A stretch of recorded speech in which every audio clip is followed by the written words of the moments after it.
a hectic Easter Monday. I thought you were like Donald Trump, in your conference room giving advice. No, no, no, no, no, no. I'm enjoying the tropical island of Dominica. The peaceful tropical island. We have seen Hatley, the world gradually doing some changes in terms of the geopolitical aspects or issues of the world.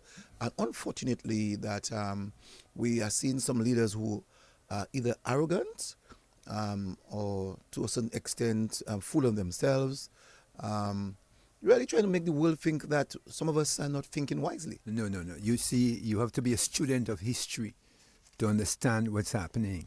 Because history is one of a very important subject. We've had many men thinking like that in the past. We had Alexander the Great.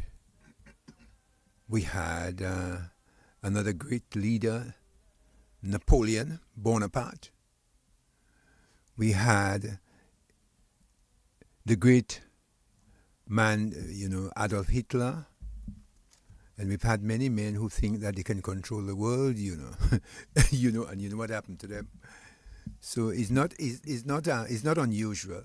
That happens, and I must tell you, historically, don't get yourself excited. Historically, when we had Britain ruling the whole world for more than 400 years, and there was a decline of the British Empire. So when empires tend to be declining, they behave in that particular way. So nothing really surprises me. I happened to have looked at a clip over the weekend. Well, not a clip, an entire 2-hour video in reference to the Vietnam War with the Americans. Well, it actually started long before the Americans. It started way back in 1783. Where you saw that various dynasties took over. We saw the Chinese at one time had taken over the Vietnam people, and you saw they fought, and they were able to run a particular dynasty away from Vietnam, and the Vietnams took over. Then we saw again more fight until the French themselves came in inside of Vietnam and did the things, because they realized in Vietnam at the time that rice was the thing, the wet rice was the thing, and they wanted to really take advantage on that. And so we saw in France, getting and taking over. Many people may not know of that. You have to be a scholar of history to remember that the French themselves control Vietnam for a number of years.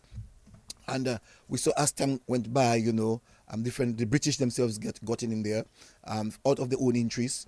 And then we saw the Americans when they actually came in. Mm-hmm. And we saw how long that war went on for about 2 decades until Henry Kissinger came about and had to really do some kind of peace treaty with the Vietnams. And we saw that there was the North Vietnams and the South Vietnams, and how they fought.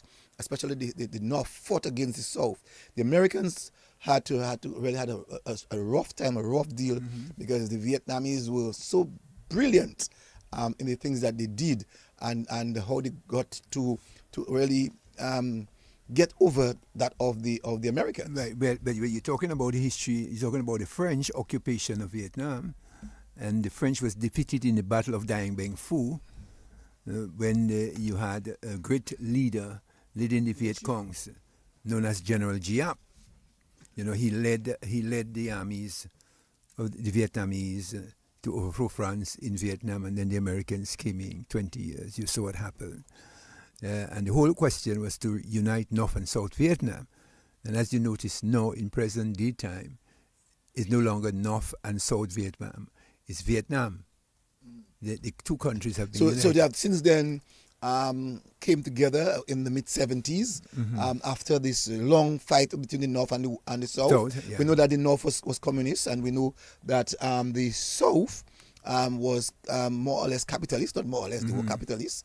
And we saw that the Americans tried to really pump in monies and brought in the men bring some resistance to the North, but the North was always persistent that they wanted to have one.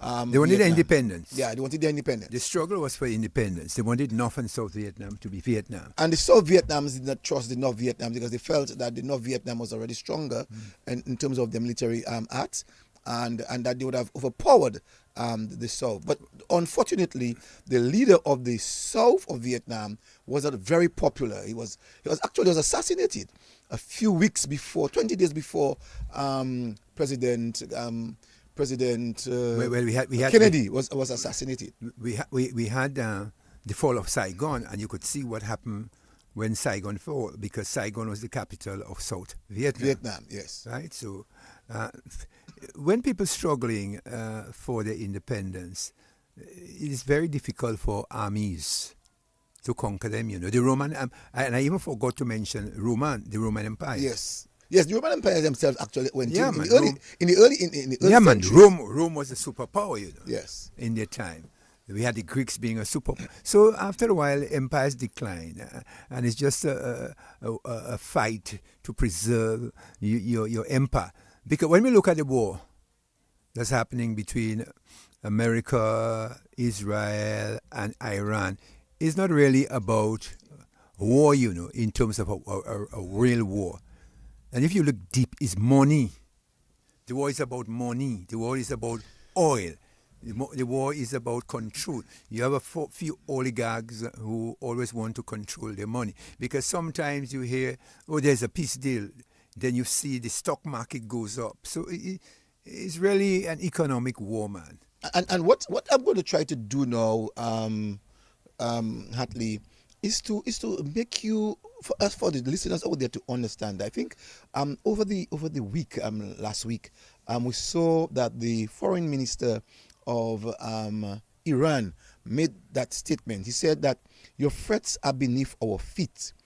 If we fear death, we would not have entered this war, nor would we have offered our finest men as martyrs. But before, you have to understand, it's a theocratic state, you know. Yes.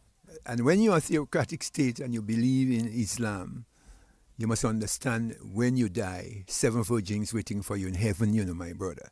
It's not like the Western way how we think, you know. We think if we die, you either have a chance to go to hell or heaven, you know.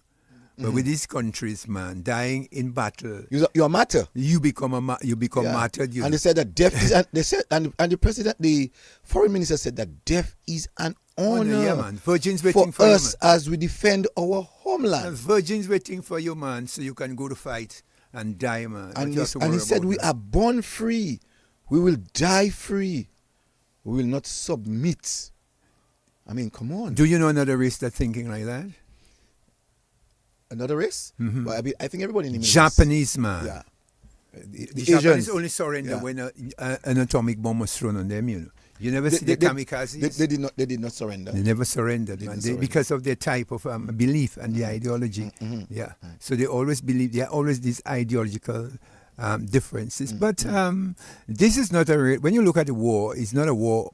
It's a war of choice, man, by the Americans and the Israelis. It's a war of choice. The Americans have been planning to invade with Israel for a very long time. I want you to listen to a clip, all right? And some people are saying that Donald Trump, as president of the United States, got his key from the Israelites.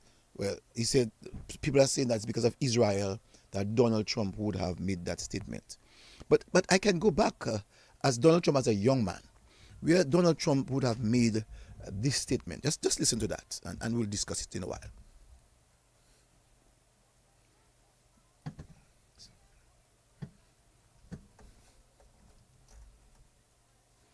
I'm trying to see how we could get that. Dean, come and help us. You're right here, so try to help me with this. I'm trying to get this to play. I'm not so sure why it's not. I'm not getting the volume. Okay, I get it now. We go in and take over some of their oil. Let's take it from the start.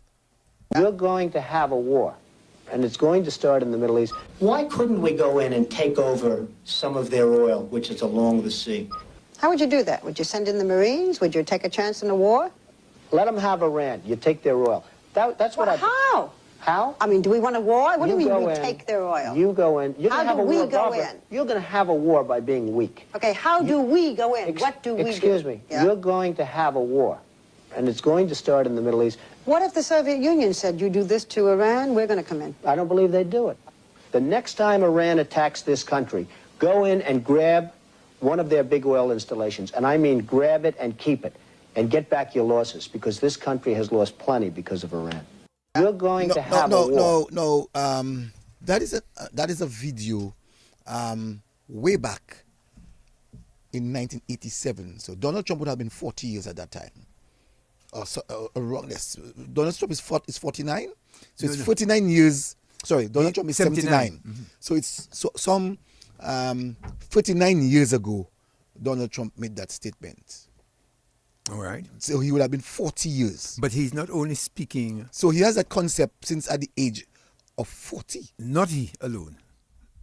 Not he alone. You're playing that video, but it has been in the mind of many American administration that to take control of Iran. This has been planned for a very long time. Mm-hmm. On the different, Bush had the idea, Trump had the idea, other administrations had the idea long ago. So Iran has been on the list for a very, very long time.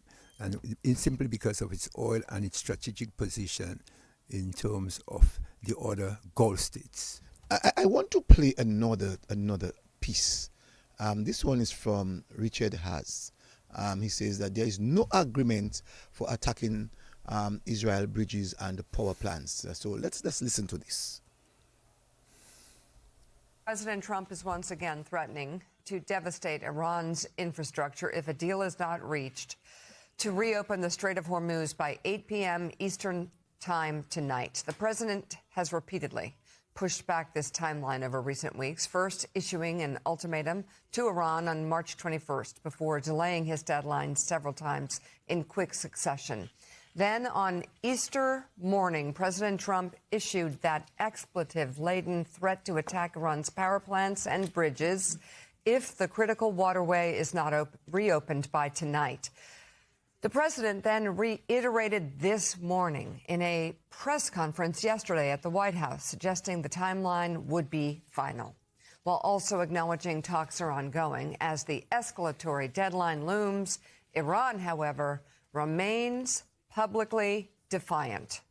Tehran yesterday rejected a 45-day ceasefire proposal from mediating countries, instead putting forward its own 10-point plan that calls, in part, for a permanent end to the fighting. Iranian officials, meanwhile, are warning that if President Trump carries out his threats, the consequences will be far-reaching and will be met with a, quote, regret-inducing response. At this hour, the president is still digging in. Here is more of what he told reporters yesterday in the briefing room. The entire country can be taken out in one night, and that night might be tomorrow night. You said that very little is off limits in Iran as far as targeting, including power plants, bridges, you've mentioned those. Very little is off limits. Are there certain kinds of civilian targets, though? I'm thinking schools I don't want to tell you that. I don't want to tell you that. We have a plan, because of the power of our military, where every bridge in Iran will be decimated by 12 o'clock tomorrow night, where every power plant in Iran will be out of business, burning, exploding, and never to be used again. I mean, complete demolition by 12 o'clock. And it'll happen over a period of 4 hours if we wanted to. We don't want that to happen. We may even get involved with helping them rebuild their nation. And you know what? If that's the case, the last thing we want to do is start with power plants, which are among the most expensive things, and bridges. This is a critical period. They have a period of, well, till tomorrow at 8 o'clock. I gave them an extension. They asked for an extension of 7 days, right? I said, Steve, give them 10 days. 10 days is up actually today, so I gave them 11, I guess, indirectly. I thought it was inappropriate the day after Easter. I want to be a nice person. They have till tomorrow. Now, we'll see what happens. I can tell you they're negotiating, we think, in good faith. we're going to find out. We're getting the help of some incredible countries that want this to be ended because it affects them also. A lot of people are affected by this, but we're giving them till tomorrow, 8 o'clock Eastern time, and after that, they're going to have no bridges. They're going to have no power plants. Stone Ages, yeah, Stone Ages. Yeah, it bears repeating what David Ignatius had said from the very beginning, as the president was talking about going into Iran, and that is the fact that the Iranians actually hate their regime. And for the most part, we're hoping the Americans could come lend a helping hand and help liberate them. And Jake, instead, what they have now, what they're hearing now is threats that their entire country is going to be wiped off the face of the earth because, well, the mullahs or the Revolutionary Guard won't do a quick deal. You don't have 4 hours, the whole 4 hours to answer this question, but I know you could. Talk about everything that's wrong with that and how it puts the United States just in a terrible position moving forward. Well, Joe, you're so right, and David Ignatius is so right, that the Iranian people have basically been written out of this story now. These brave people who went to the streets in huge numbers all across the country to try to claim their freedom and their dignity, who were gunned down by the tens of thousands, now all of a sudden they have to be hunkered down, worried that they're going to be cast into darkness, that their civilian infrastructure is going to be destroyed, and that many of them, many of those civilians... Is that a war crime, by the way? Well, what he's talking about, if we go after civilian infrastructure the way he's promising to go after civilian, by the most basic reading of the rules of international law, or would those be war crimes the United States was committing? The way this is set up, the answer to that question is straightforward. It's yes, they would be, because this is punitive.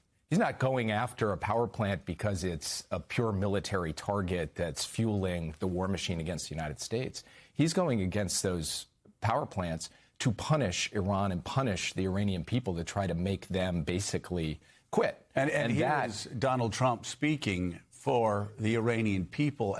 Alex, play this really quickly, if you will, suggesting... You've said Iranians would be mad if you stopped these attacks, but why would they want you to blow up their infrastructure, to cut off their power? Wouldn't that be punishing Iranians for the actions of the regime? They would be willing and it's suffering. They would be willing to suffer that in order to have freedom. The Iranians have, and we've had numerous intercepts. Yeah, we have, Jake. We have a president that now says Americans are fine paying $4 a gallon for gas, despite the fact the overwhelming majority of Americans opposes. Now the president saying that he knows what the Iranian people want more than the Iranian people. I want to underline this fact again, and we said it before the war. We're saying it during the war. This was a regime on its last legs. This was a regime that was going to die a natural death. This was a regime who looked to America for hope and inspiration. Not a regime, a people. Mm-hmm.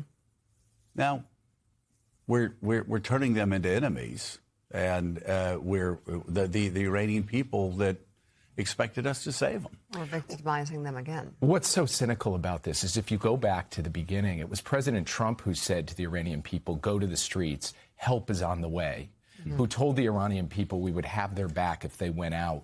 And they went out and they died in large numbers. Help is on the way. Help is on the way was his line. Then when we started this war, we took out the supreme leader, only to see his son and a harder line group of generals take over the country who were going to be even more repressive.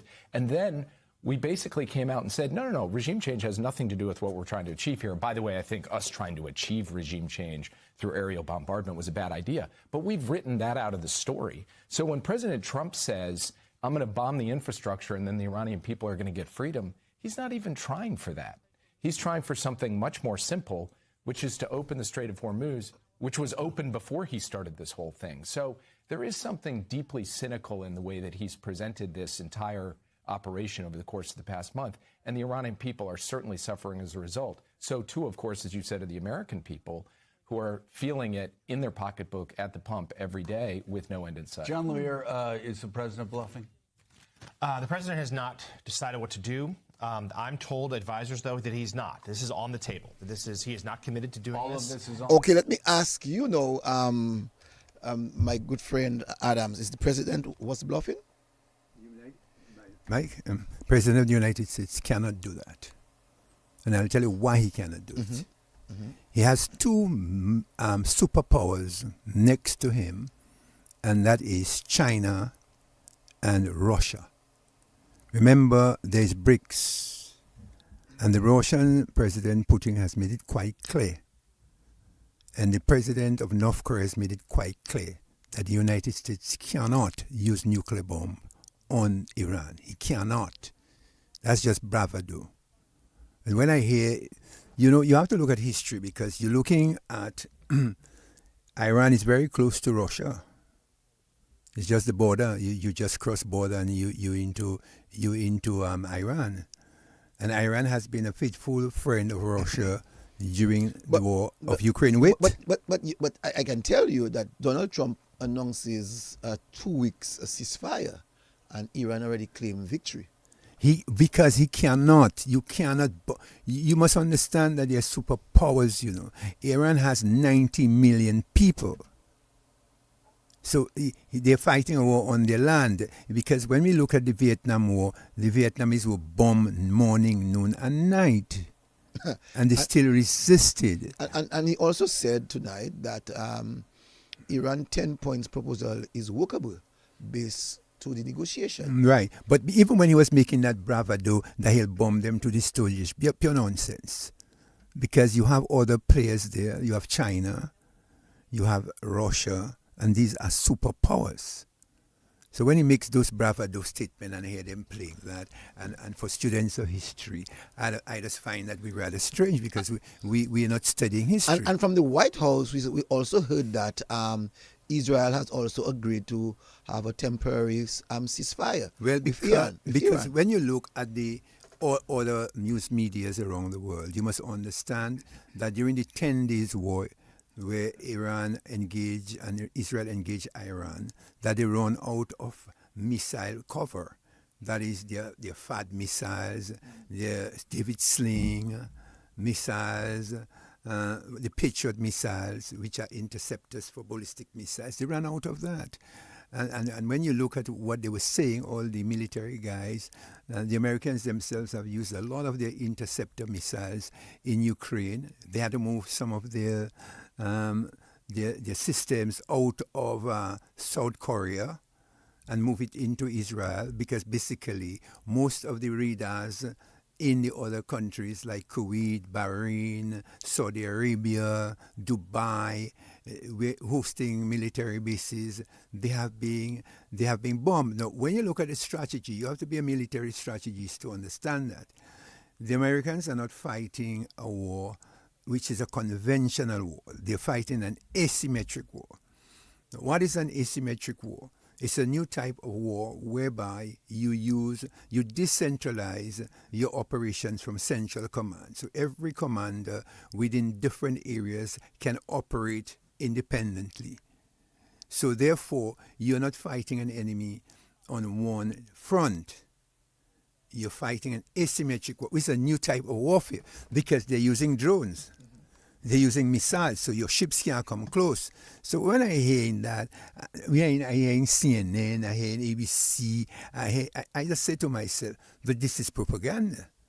Because when you look at modern warfare, unless you use a nuclear weapon, and who say that Iranians may not have a nuclear weapon? Who make you believe they may not have?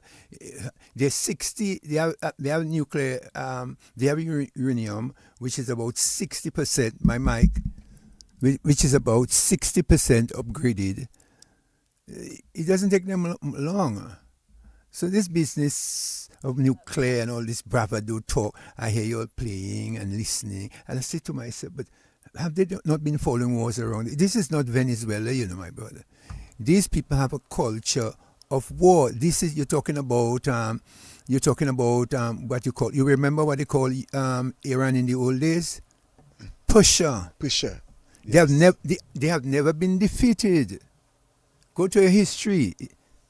It's over 4,000 years. They have never been defeated by an army. And that they said that this war, they were very much prepared for this war. They have been preparing for the last 20 years for that war.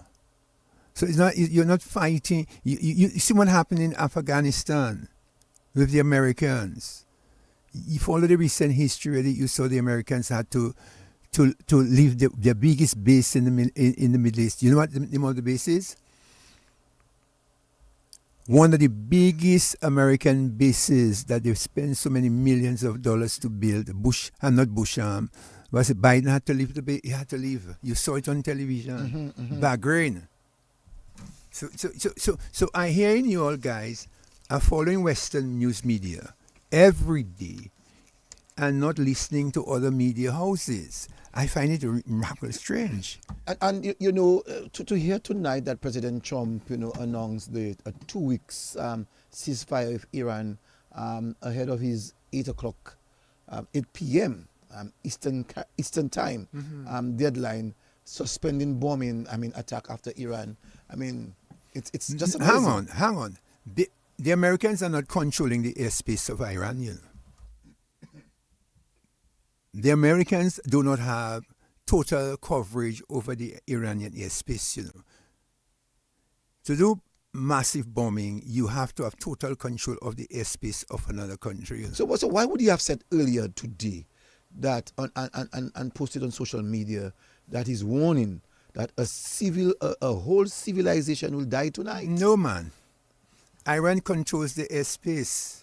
And again, to say that nothing will be brought back. Let me just give you a little insight. Let me hold on a while before you give us that insight. Let me hear something from CNN a little bit. Severely damaged the steel infrastructure and the petrochemical industry, and today and every day there will be more to come. Before, there was a sense that the U.S. and Israel wanted to preserve something of Iran's infrastructure. Do I have that right? Absolutely. Is that shifting? Absolutely. But I think we see it to the points that we've been making here in a reckless way, in a way that's not really thinking strategically about what are going to be the ramifications of doing this. I was with a former NSC official over the weekend, and they were explaining that sometimes you choose not to strike certain targets because it's just not worth it. One, it might be a war crime, and in these cases, I think this is a very legitimate question to be having about what kind of information is Pete Hegseth getting about what targets they're choosing and what the legal, not just the legal ramifications could be, but the national security and the military ramifications. And I've spoken to so many officials who say, infrastructure like this for the whole population, when you are going to be turning off incubators for babies and things like that, that is a much, much more serious question to have, and that should be a topic of discussion with expertise. I think we're also seeing in this war kind of the death of expertise. Where are the experts who are coming in and saying this may not be legal or this may not be the right thing? I don't think those people are getting. And with that any initial input. strike that landed on a school, there was maybe it's an early start. Now we're deep in, and you have even people like Ann Coulter saying online, I really wish legal experts hadn't screamed bloody murder about every little thing Trump did, so they could with authority now that he's actually committing war crimes. Well, do you think that President Trump is committing war crimes? Yes. And you see in small island states, because of our closeness to the United States, we have to be cautious how we approach this. But the fact about it is that there was no need for that war. The Prime Minister Netanyahu traveled to the United States. All presidents dock him. Every single president, even Trump dropped him in his first administration because they have been avoiding that war. Many military experts in the Pentagon warned about that war in Iran. In fact, what we are witnessing now, we may even be talking about Armageddon. I just hear us just talking ad lib. The way we're going on with that war, and so many countries in Asia, the Asian Pacific Rim, it has already been impacted upon with the oil. Even France disagreed with Trump. Britain disagreed with him. He's fighting the war alone. When you had Desert Storm against Iraq, it was a united front.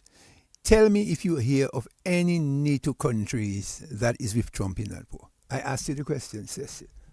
Do you know of any NATO countries that's with Trump? No, I'm trying to find out myself. I've been earlier on today. I was saying that I would like to know the NATO countries that are actually with Donald Trump. Did you hear the? I know for sure Russia and China are basically some primary major powers opposing the U.S. action in Iran. But let us look at Europe itself. Let's not go to China and Russia because these are allies of Iran. But let us look at Europe. Spain, they're against the war. Italy, they're against the war. England, Britain is against the war. So when you look at a lot of these major powers, in fact, France recently had one of their oil tankers pass through the Straits of Hormuz. Do you know that? Mm-hmm. Where the Iranians allow them to pass through. Ships can pass, it's just that you pay a toll when you're passing through. The major part of the war is not bombing, is to open the Straits of Hormuz.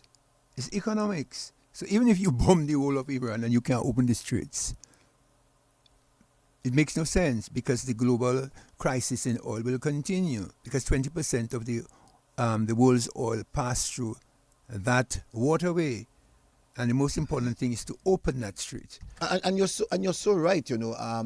We have a number of European states actually opposing the war in Iran.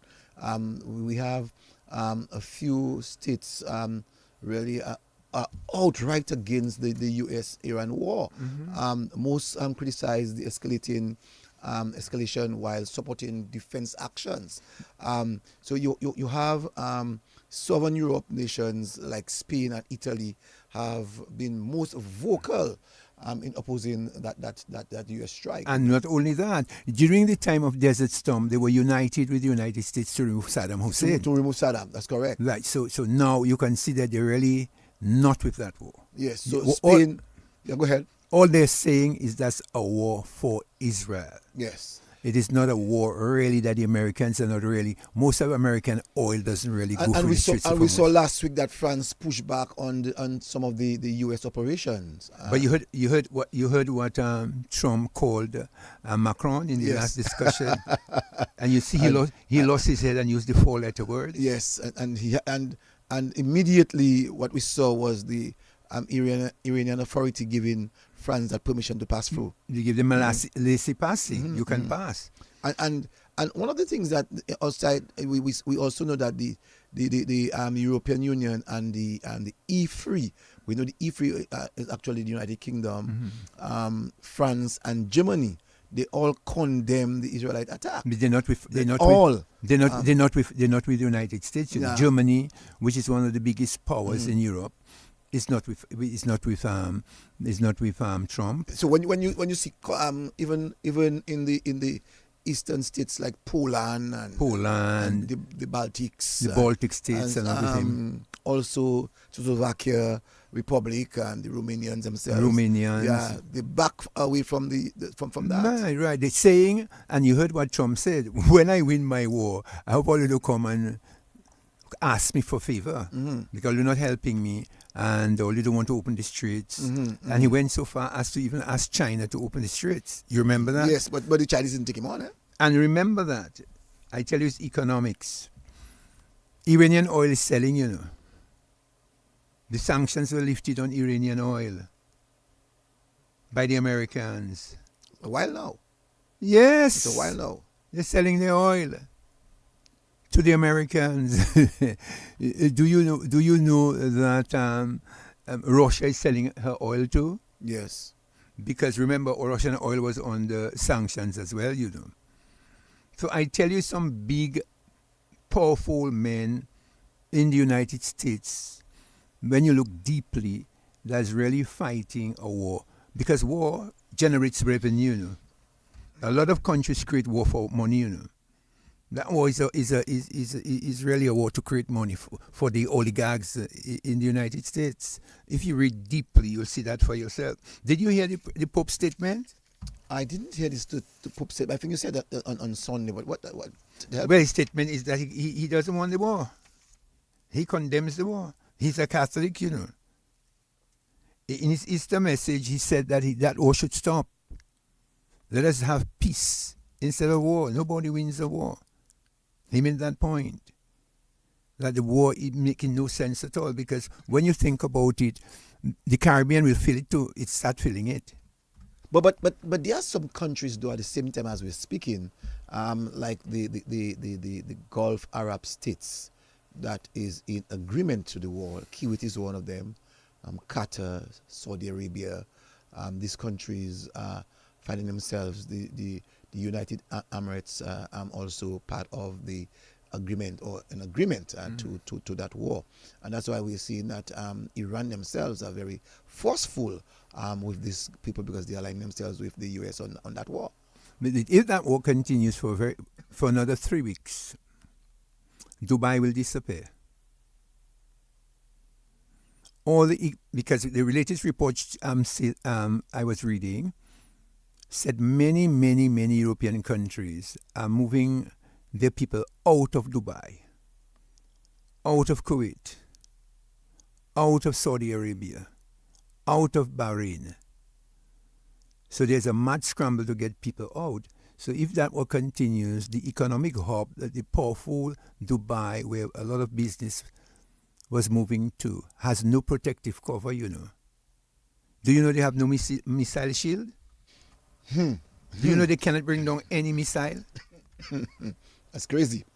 Because Israel have missile shield. Yes. But Dubai don't have anything. But see that, you know, we all remember that Iran and Iraq, they were always loggerheads. And we know that Iran government and the Kurdish themselves link forces in practice to support the U.S. efforts.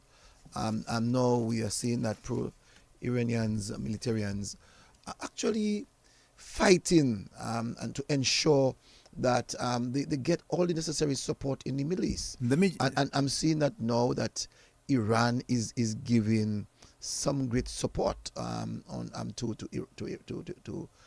Iran. Let me just read something for you. Prolonged war in Iran could tip the global economy into recession. The conflict in the Middle East is already rattling global energy markets. Our baseline economic forecasts assume a sustained period of disruption to both energy production in the Middle East and shipping traffic throughout the Straits of Hormuz. But what if things get significantly worse? We have modeled a prolonged Iran war scenario using our global economic model. We assume that the implication of a stalemate between the US and Israel and Iran, which leads the Strait of Hormuz to stay effectively closed for 6 months, exacerbated by Iranian strike and alternative pipeline routes throughout Saudi Arabia, will definitely have a massive effect on the global economy. And as you're saying that, you know, I'm going to take an opportunity to allow us to listen to Colonel Douglas McGregor, who spoke on Israel under fire. So let's listen to him. Some very pertinent points that he made. I just want us to listen to that. Okay. Nuclear weapon always horrifies me. I think there are some other ways that can be employed that could certainly disrupt power inside the country. Quote unquote, taking out the entire country sounds to me to be a little hyperbolic. And, you know, Trump is famous for hyperbolic statements. He's the born marketer. He stands up and grossly exaggerates everything out of proportion to reality. So my assumption is that he's not talking about a nuclear weapon. If he does, well, I think George Kennan said it best. He said that a nuclear weapon was a suicidal device because there was no rational application for it. Even Stalin said that it had no real military utility because it destroyed everything. It was only useful insofar as you could protect your territorial integrity with it. So I hope that that's not what he's talking about. I think it's probably conventional. And there are some innovative ways to disrupt power and essentially black out the entire country. Is that a permanent condition? No. Is it going to win the war? No. Absolutely not. And I think that's the problem. And you were talking about censorship. Well, if you're winning and things are going well, you don't usually need censorship, do you? No. Exactly.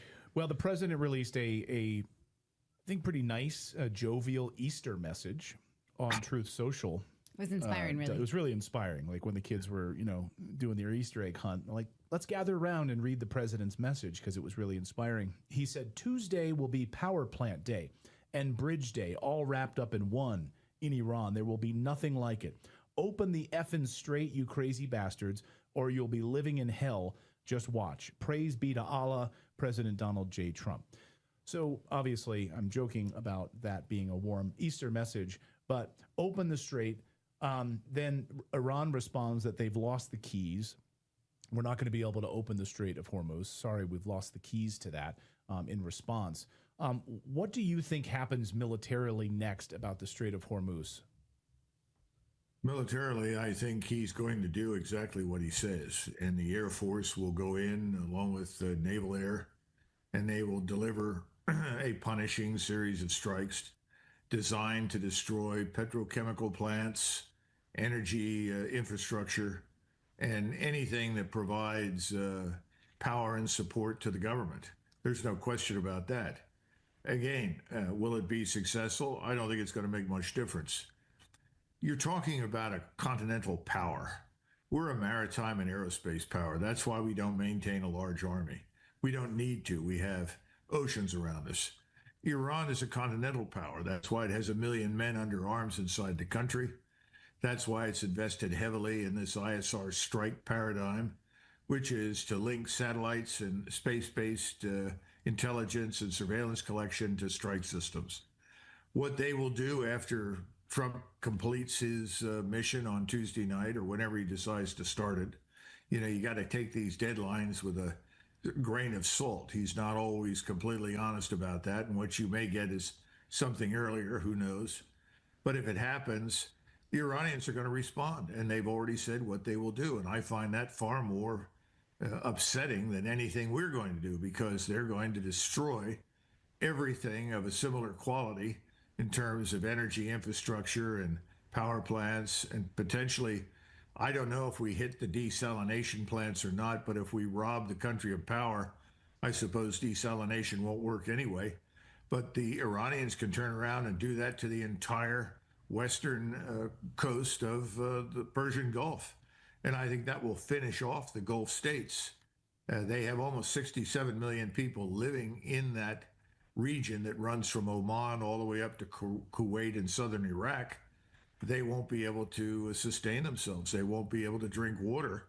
They won't have any power. Now, I don't know how many are still there, but I think that's kind of a death sentence for those Gulf states, and probably also Saudi Arabia, which is why I think they have been pleading with President Trump to do something else, to begin thinking differently. But this is something I wanted to add today that I think is very important. We need to understand that Israel's demand for this thing called Greater Israel, for more territory in Lebanon and Syria, ultimately Iraq, even at the expense of Jordan and Saudi Arabia and the Sinai and part of Egypt beyond the Nile, all of this forbids a Palestinian state, and it makes compromise with Iran, with any of the Muslim countries in the region, impossible. So are you saying, Hartley, that this war is because of the fingers of Benjamin? Yeah, Netanyahu. He wants a greater Israel. You see, the whole question of a Palestinian state is what brings all the problems, into the Middle East. That is the keystone of all the conflict that you're seeing. Because basically, Iran has been helping Hezbollah. They have been helping the Houthis. And so, they are the ones who you can see that really has been pushing for a very long time to get a homeland for the Palestinians. And so that's one of the key issues of the war. The Iranians have never really remember there was a war between Iraq and Iran. Yes. Who funded that war? Who funded the war between Iraq and Iran? You're talking about the Americans, Israelites? Yeah, they funded the war. Yes. And the Iraqis. Do you know how long the war lasted between Iraq and Iran? That's still over 12 years, No, that's still over 12 years. Yes, still over 12 years. Did Iraq defeat crumble? Iran? No, they didn't. Right. They didn't. No, the Iranians. And they're saying to you now that they are more prepared for this war. Who have they been training with lately?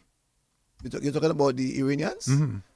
The Chinese, I know, assisting them. No. They had a military exercise in the Straits of Hormuz between the Russians, the Chinese, and the Iranians. So you know that they are on top of the game. So I'm not going to say, but don't believe that these precision missiles, you think that they're just hitting their targets exactly without satellite information? They're getting information. Who's providing them with that kind of accuracy with the satellites? But do you consider tonight a victory for Iran? Well, knowing after what President Trump would have said yesterday and up to today, you know. I wouldn't say it's a victory for them. I believe they're fighting for I think they're fighting for the survival. Outside the fact that the United States president, the biggest president of the world, as we all say, indicated very clearly that he was going to bomb bridges and he was going to remove a civilization tonight. And then he came back and he said, you know, it seems as if the negotiation is going well. I do not know if that's a term for cowardness.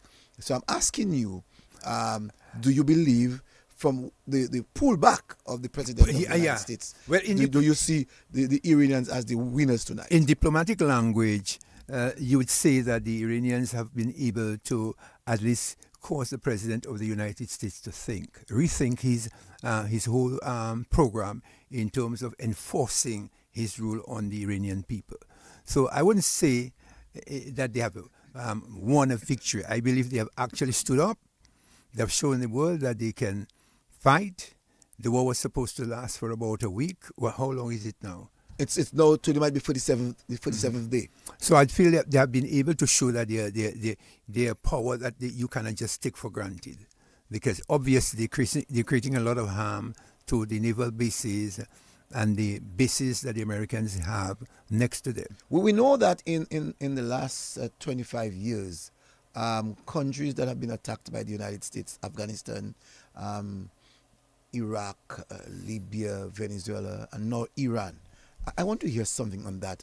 I just want to hear something on that. So let's listen to it a little bit. Supreme Leader of Iran, Ayatollah Mojtaba Khamenei, his statement was the first since he was elected by the Assembly of Experts. It was read on Iranian television. He called for unity among Iranians, and he said the martyrs will be avenged. And he also called on all U.S. bases in the Persian Gulf to be closed immediately, or they will continue to be attacked. He said the Straits of Hormuz, that vital sea route, will remain closed. Seems like he's taking a very hard line, not in the mood for any kind of compromise or negotiation. Given that, where do you see this heading?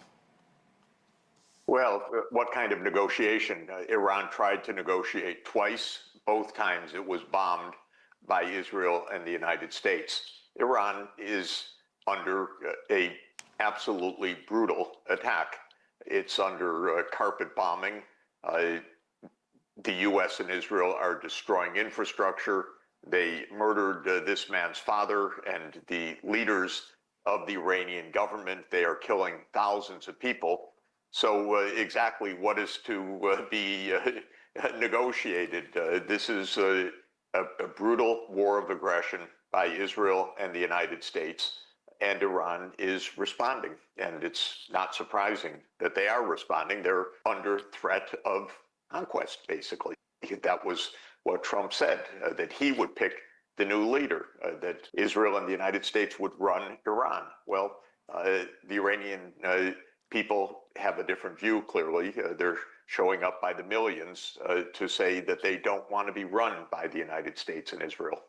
Right, and President Trump is also claiming that the United States has won this war. That's what he says. Yet we see the missile attacks continue by Iran, by Israel, by the United States. I mean, do you envision any scenario in which the United States can declare victory when we don't even know what its objective is? Well, yes, I see a scenario where they can declare victory. Trump does so. He says things for the immediate moment or for show or because he believes them. We're never absolutely sure which it is. But is there a way to real victory by the United States? No, this is a disaster for the United States. It is a disaster for the whole world. The U.S. and Israel have thrown the entire world into turmoil. Do you believe that Yes. partly that Israel and the United States has placed the world into turmoil? That's right. In fact, I was speaking to a very close friend of mine in Thailand. He's studying in Thailand, and he told me that, in fact, they've started to ration fuel in Thailand. In a lot of the South Pacific countries and in Asia, they're feeling the impact already in terms of energy supply. So you believe that in reference to fuel that's supposed to go to Europe, do you believe that there is going to be some kind of greater negotiation for the ships that are going to be passing through Hormuz, especially from, let's say, the Europeans? The Europeans? Yeah. Well, no. Do you believe it will reach Europeans? Well, Europeans, no. Because the Japanese have much more money than the Europeans. The Europeans are negotiate. They'll find a way. They're trying to find a way to negotiate. Because they themselves have realized that, boy, to open that strait is not an easy thing. But you must not only think about Hormuz.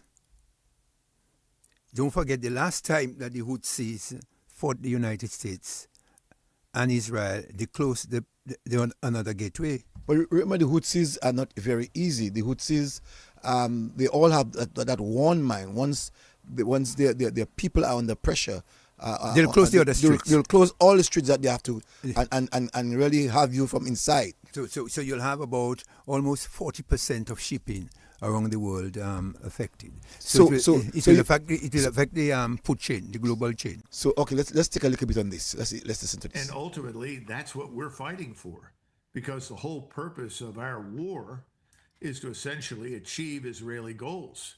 We have no territorial aims in the region. Our only interest historically was really in the oil and the 47 products around the world that oil produces, that petroleum is part of. But we have no interest in the territory there. But we're being asked to underwrite that expansion. And at the same time, we're being asked to make the region submissive to Israel. In other words, to subordinate everyone there to whatever Israel wants. I don't see that happening. I don't think the populations of the region will go along with that. I don't think they ever will go along with it. And I don't think the military is the right instrument to help Israel improve its position in the region. So everything that you're hearing right now is essentially a verdict on Israel and its destruction. It makes Israel's failure inevitable. There is no chance for them to achieve what they want. We can't make it happen. We don't have the military power to do it. We can't open that strait. That's the whole problem. Can you imagine that you're saying that the United States do not have that kind of power? But it's true. That is very, very true. My good friend, I just told you so earlier on. Do you know when you have an army of over 9 million men?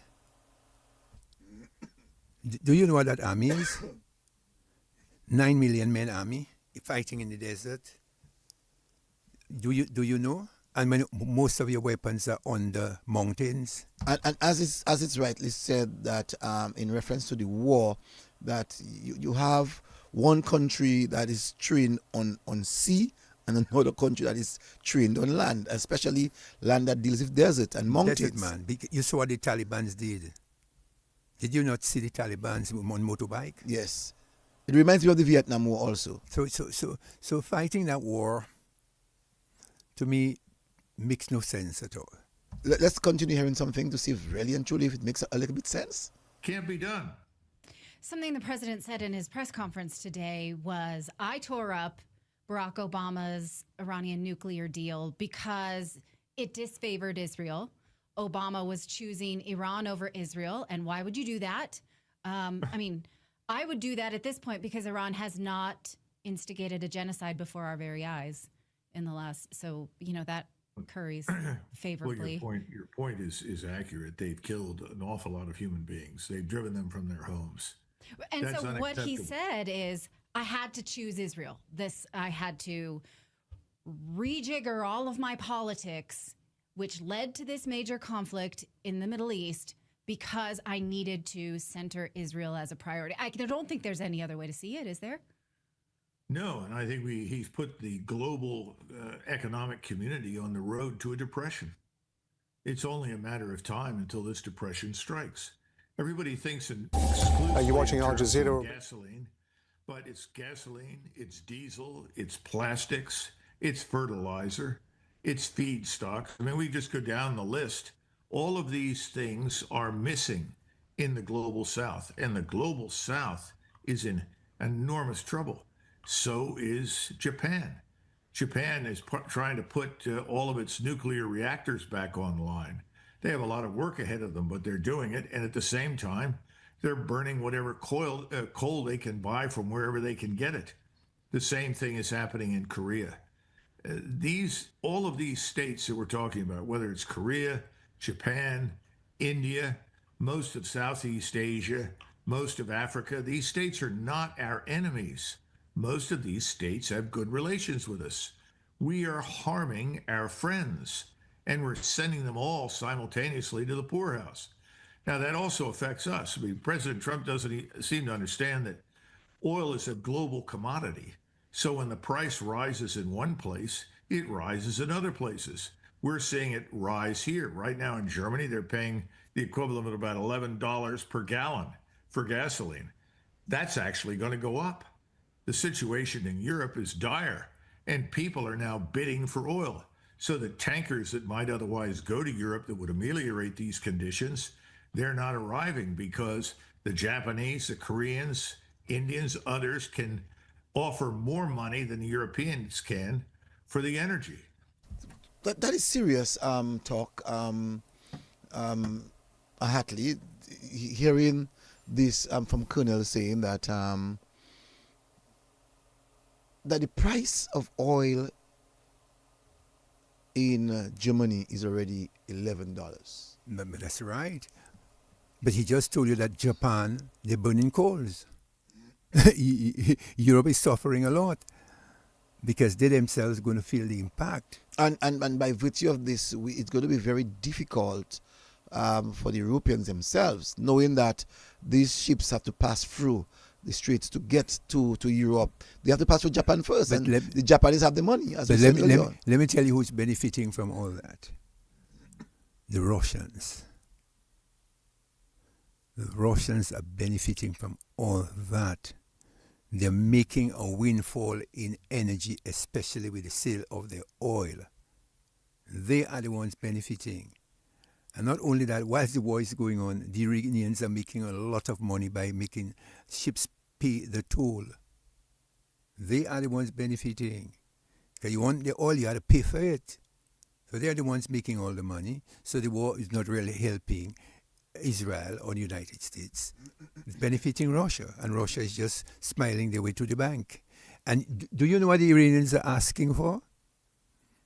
Do they want their money to be paid in petrodollars? Chinese dollar?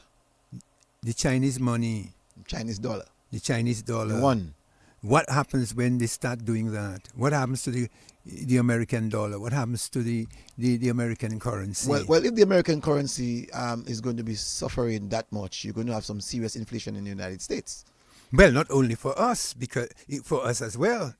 I know I'm not yet to reach our part. Becoming now. I'm because saying, if the United States right, dollar is impacted, right. Our money will be impacted. Because already our money is tied to the United States dollar. Already gas is already $4 and change in the United States, moved up in quick time, and the real brunch, the real fire has not taken into the United States. Just imagine. Yeah, because the price of fuel. In fact, I was speaking to Bibbs, and a couple of friends of mine, Coleridge in the United States, Coleridge Linton, and he told me the price of oil is going up almost every day. So sometimes when there is a piece, when you hear peace, they look at the stock market. So if you hear there's a peace, then it is the pressure on the price of oil. So and the bonds, because you have bonds. Oh yes. Yes, I will listen the to bonds. We'll listen to something in a little while about that, because one of the fear that I have is the markets the U.S. market is going to crash sometime. It's not going to take 3 months to crash. But before we do that, I would like us to listen to Donald Trump, listen to Al Jazeera, as to Donald Trump saying today that he suspended the bombing and attack on Iran. States, these are lines that are coming from the Reuters news agency. We understand that Donald Trump is quoted as saying that he has agreed to suspend bombing and attack of Iran for a period of 2 weeks. Now, this is following a request that was made by Pakistan's Prime Minister Shehbaz Sharif, who had requested an extension of the deadline that Donald Trump had originally set in order for further talks to take place. Donald Trump is apparently quoted to have said that this will be a double-sided ceasefire. He may well be referring to a request that had been made by the Pakistan Prime Minister to Iran to open the Strait of Hormuz for a corresponding period of 2 weeks as a goodwill gesture. The other lines that we're getting through Reuters saying we have received a 10-point proposal from Iran. We believe it is a workable basis on which to negotiate. Almost all of the various points of the past contention have been agreed to between the United States and Iran. He then goes on to say, we are very far along with a definitive agreement concerning a long-term peace with Iran. I want to go to Osama bin Javid, who's our correspondent, who's joining us here in the studio. It was only just a matter of minutes ago that you and I were discussing the possibility of this ceasefire being put into place. And there was a lot of speculation it was coming too late. You described it as a last-ditch effort by the Pakistan Prime Minister in order to try to get some sort of negotiation. It does seem as though, if these lines are to be believed, that it has had a positive response from Donald Trump. Well, it does indeed. And I think that is going to be a big sigh of relief collectively from the region and beyond, because the alternative was so horrific. As you've seen Donald Trump time and again talk to his social media base and take the rhetoric to a notch where everybody would essentially, there was the level of anxiety around the region was extraordinary in the last few hours. And Donald Trump was the only man who could defuse it, because he's the one who lit the fuse in the first place. Those words, the first post about using swear words on the opening of the Strait of Hormuz, and then saying that he's going to wipe out an entire civilization, just gives you an idea of how much was at stake. So this is, and again, you have to now acknowledge the role relentlessly that was played by the mediators, because as we've been speaking to officials in the last 72 hours, they've been telling us on how uphill this task was in negotiating with both the Iranians and the Americans, because they were essentially talking about egos, not regular diplomacy. Hartley, just want to find out from you that what if the American authority, those guys in the army, those guys that Donald Trump would take advice from, he was not able to listen to them. What made him listen to the Pakistan Prime Minister? No, I don't believe that the Iranians listen to the Pakistanis. I mean, we're hearing that. But no, I'm talking about the Americans. Right. The Americans, the Iranians are not trusting the Americans in terms of the negotiations, because twice they negotiated and twice they got the dirty end of the stick. I believe that the only people that they would listen to, and that's my view, I may be very wrong, would be the Russians and the Chinese. That's the only ones I believe they would listen to. They would not listen to the Pakistanis. They more trust the Russians because they have BRICS. They work together. And during the time of the war in Ukraine, the Iranians helped them with drones, and the Chinese helped them.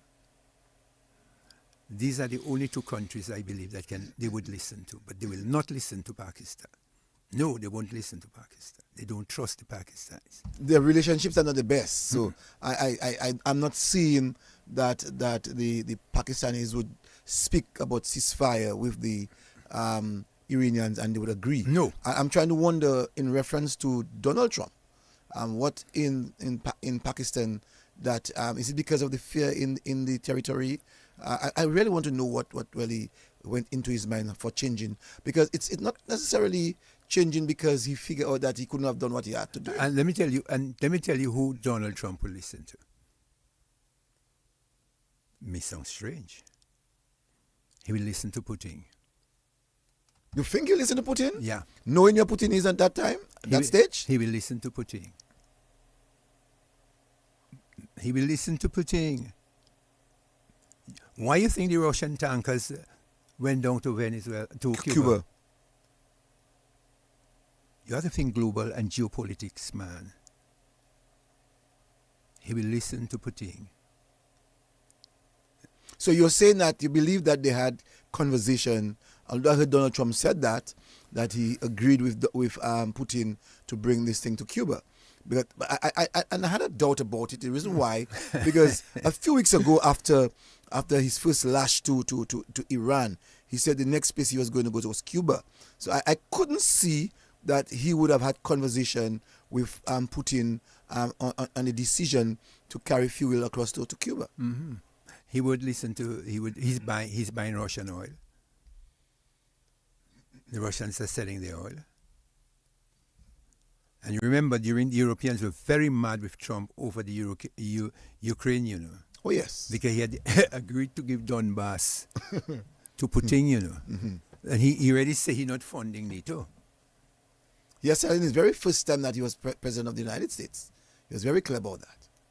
He said that the United States has nothing to benefit from NATO. And a lot of lot of psychologists who do the analysis or the psychoanalysis of Trump, they're saying he liked dictators. He liked the guy from North Korea. North Korea, yes. He liked Putin. He liked the fella in China. You think he likes or he's scared? He's not scared. He wants to be a king. You ever see the protests in America? We don't want any kings in America. Putting himself as a great ruler, a great king, controlling an empire, you know. That's his mindset. That's you Putin. That's Putin. No, Donald Trump. In a democracy, he believes in dictatorship. He believes in control. So you have to look at this. No, some of the psychoanalysis say he may be mad. I wonder, Hartley, what if the shoe was on the other side? We heard quite a lot of talk from many people when the situation with with Russia and Ukraine, and how people thought that Putin was taking advantage. What now today we see in the shoes with a different size? Well, how do you think the world is now thinking? Well, Biden did a lot to support Zelensky in Ukraine. America spent a lot of money helping him to fight Russia. But Trump has not been spending all that money to help him. No. And so the Europeans themselves have been disappointed in that they put so much money behind Zelensky. And now Trump is not funding as he would normally have had if there was Biden in office. Strange but true. Okay, remember it was Biden who put all these heavy sanctions at one time on Russian oil. All these major sanctions that Russia went through. It was under Biden. So you have to watch this geopolitical play. Some people think that Donald Trump played a game. And they call it Iran rhetoric. Let's listen to this. Refuse illegal orders. You can refuse illegal orders. You must refuse illegal orders. No one has to carry out orders that violate the law or our Constitution. Hi again, everybody. It's 5 o'clock in New York. They warned us, and here we are, just 3 hours away from Trump's deadline for Iran to open the Strait of Hormuz, or, quote, a whole civilization will die tonight, never to be brought back again, end quote. And while Pakistani officials are proposing a 2-week delay to that deadline, Donald Trump's existential threat to Iran is already putting the U.S. military in the unprecedented position of either obeying the commander-in-chief as he publicly vows to commit what would amount to war crimes against the civilian population, or engage in a widespread act of defiance of illegal orders. While Trump's threats might have been intended to force the Iranians to come to the table and make a deal, it so far appears to have had the opposite effect. As U.S. and Israel bombed roads and bridges throughout the day in Iran in an effort to force Iran to open the strait, the New York Times reports this, quote, Iranians formed human chains along bridges and around power plants around the country. Videos and photographs posted by state and local media showed, in effect, daring the United States and Israel to kill civilians in order to hit those sites. It was unclear whether the gatherings were arranged by the government, which has organized rallies in its support throughout the war. In the last half hour, Donald Trump called those human chains, quote, totally illegal, and said, quote, they're not allowed to do that. And as Trump's attempts to bring the Iranians to the negotiating table by force fail, experts are warning that the leadership of the U.S. military could be facing legal jeopardy. One of those experts telling the Washington Post this, quote, I'm concerned that the president's bombast is putting the operational commanders in a very difficult position. That's according to Jeffrey Korn, who served as a top law of war expert at the U.S. Army in Iraq in 2004 and 2005, who adds this, quote, they know that you cannot just draw a circle around the country and say every element of the electrical grid is now a lawful target. It's a concern echoed by a frequent guest on this program, former Lieutenant General Mark Hertling. I'm sure there's a lot of military commanders right now, a lot of senior officers who are saying to themselves, I can't obey an unlawful order. I can't do things that I know are absolutely wrong. But they also feel like they have to provide support for their soldiers who don't just get to quit. It's really causing some dynamics within those who are thinking soldiers saying, how do I continue to serve my Constitution and live by the rules that are in law and still conduct these kind of actions which are horribly immoral and illegal? Trump's existential threat to Iran and the untenable position he is putting our nation's military in is where we begin the hour with retired U.S. Army Brigadier General Steve Anderson. With me at the table for the hour, Puck News senior political columnist and national affairs analyst John Heilman. So you consider this as an illegal act, an illegal war? Well, no. There's a lot of code of war. You know, if a paratrooper is jumping from a parachute, you cannot shoot him in there. You know, he has to land. The war has codes and ethics. So you know, so when you go beyond that point, you can be tried. Remember, a lot of top generals of Germany was tried for certain acts that they did during the war. So you can, at some point in time, you may be tried. Although the Americans always say that no one can probably try them, but you never know. Time and history can catch up with you. No. We know that Israel is the one who has caused all of this thing. We heard earlier on that President Trump made mention that President Obama did not do much with Israel, give more support to Iran. But we are now witnessing quite a lot in terms of situations now in Iran. What do you make of Israel? What do you make of Israel at this time? Well, Israel wants to expand her empire. Remember, the state of Israel was created in 1948, you know. And Israel is made up of a lot of persons, well, Jews from Ukraine and Russia. So Russia has a lot of influence on Israel as well, because Putin warned them about that bomb they dropped close to the nuclear plant in Iran. He was very furious about that.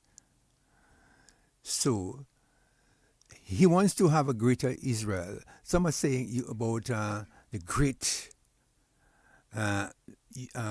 Jewish philosophy in terms of exterminating to control, because God gives them that right to just exterminate and exterminate and exterminate and exterminate because they want to have a greater Israel.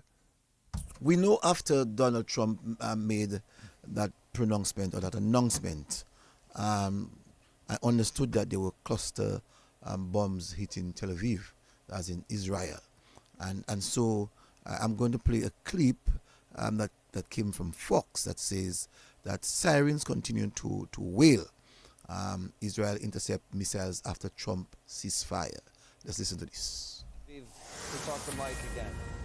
Mike, what are we seeing there? Well, Jesse, as anticipated, the sirens are now wailing over Tel Aviv, indicating that another missile is inbound. And it looks like those bright lights in the sky are the missiles. And it looks like you can see an interceptor that is in hot pursuit of the missiles. And it's always quite dramatic when you see those interceptors going after it. And these ones might disappear behind our building here, and we're going to lose sight of them. But they're still quite lethal and coming into Tel Aviv. And I didn't see an interception in this case. Should be able to hear it in a second or so. And it's still quite lethal when there's an interception. Most of what we see out here are those cluster bombs in recent days. But when you get a conventional warhead with that powerful explosive, obviously you hope that the interceptors can get it. And the interceptors are about 90% effective, but that means 10% get through. And those conventional warheads we've seen are quite powerful. They leave great craters in the ground. Still waiting to hear the impact on this one. So really and truly, the region is still on the siege, still under pressure. Yeah, man. The Israeli, the Iranians have a lot of missiles, man. The stockpile of missiles has not been degraded to the extent that we're hearing because they're still capable. And maybe they're holding their best missiles behind. We don't know what they have. I know that you said yesterday that Pope Leo says that Trump threats against Iran is unacceptable. No, unacceptable. So let's play a little bit of what Pope Leo had to say. Oggi, come tutti sappiamo, c'è stata anche questa minaccia contro tutto il popolo di Iran.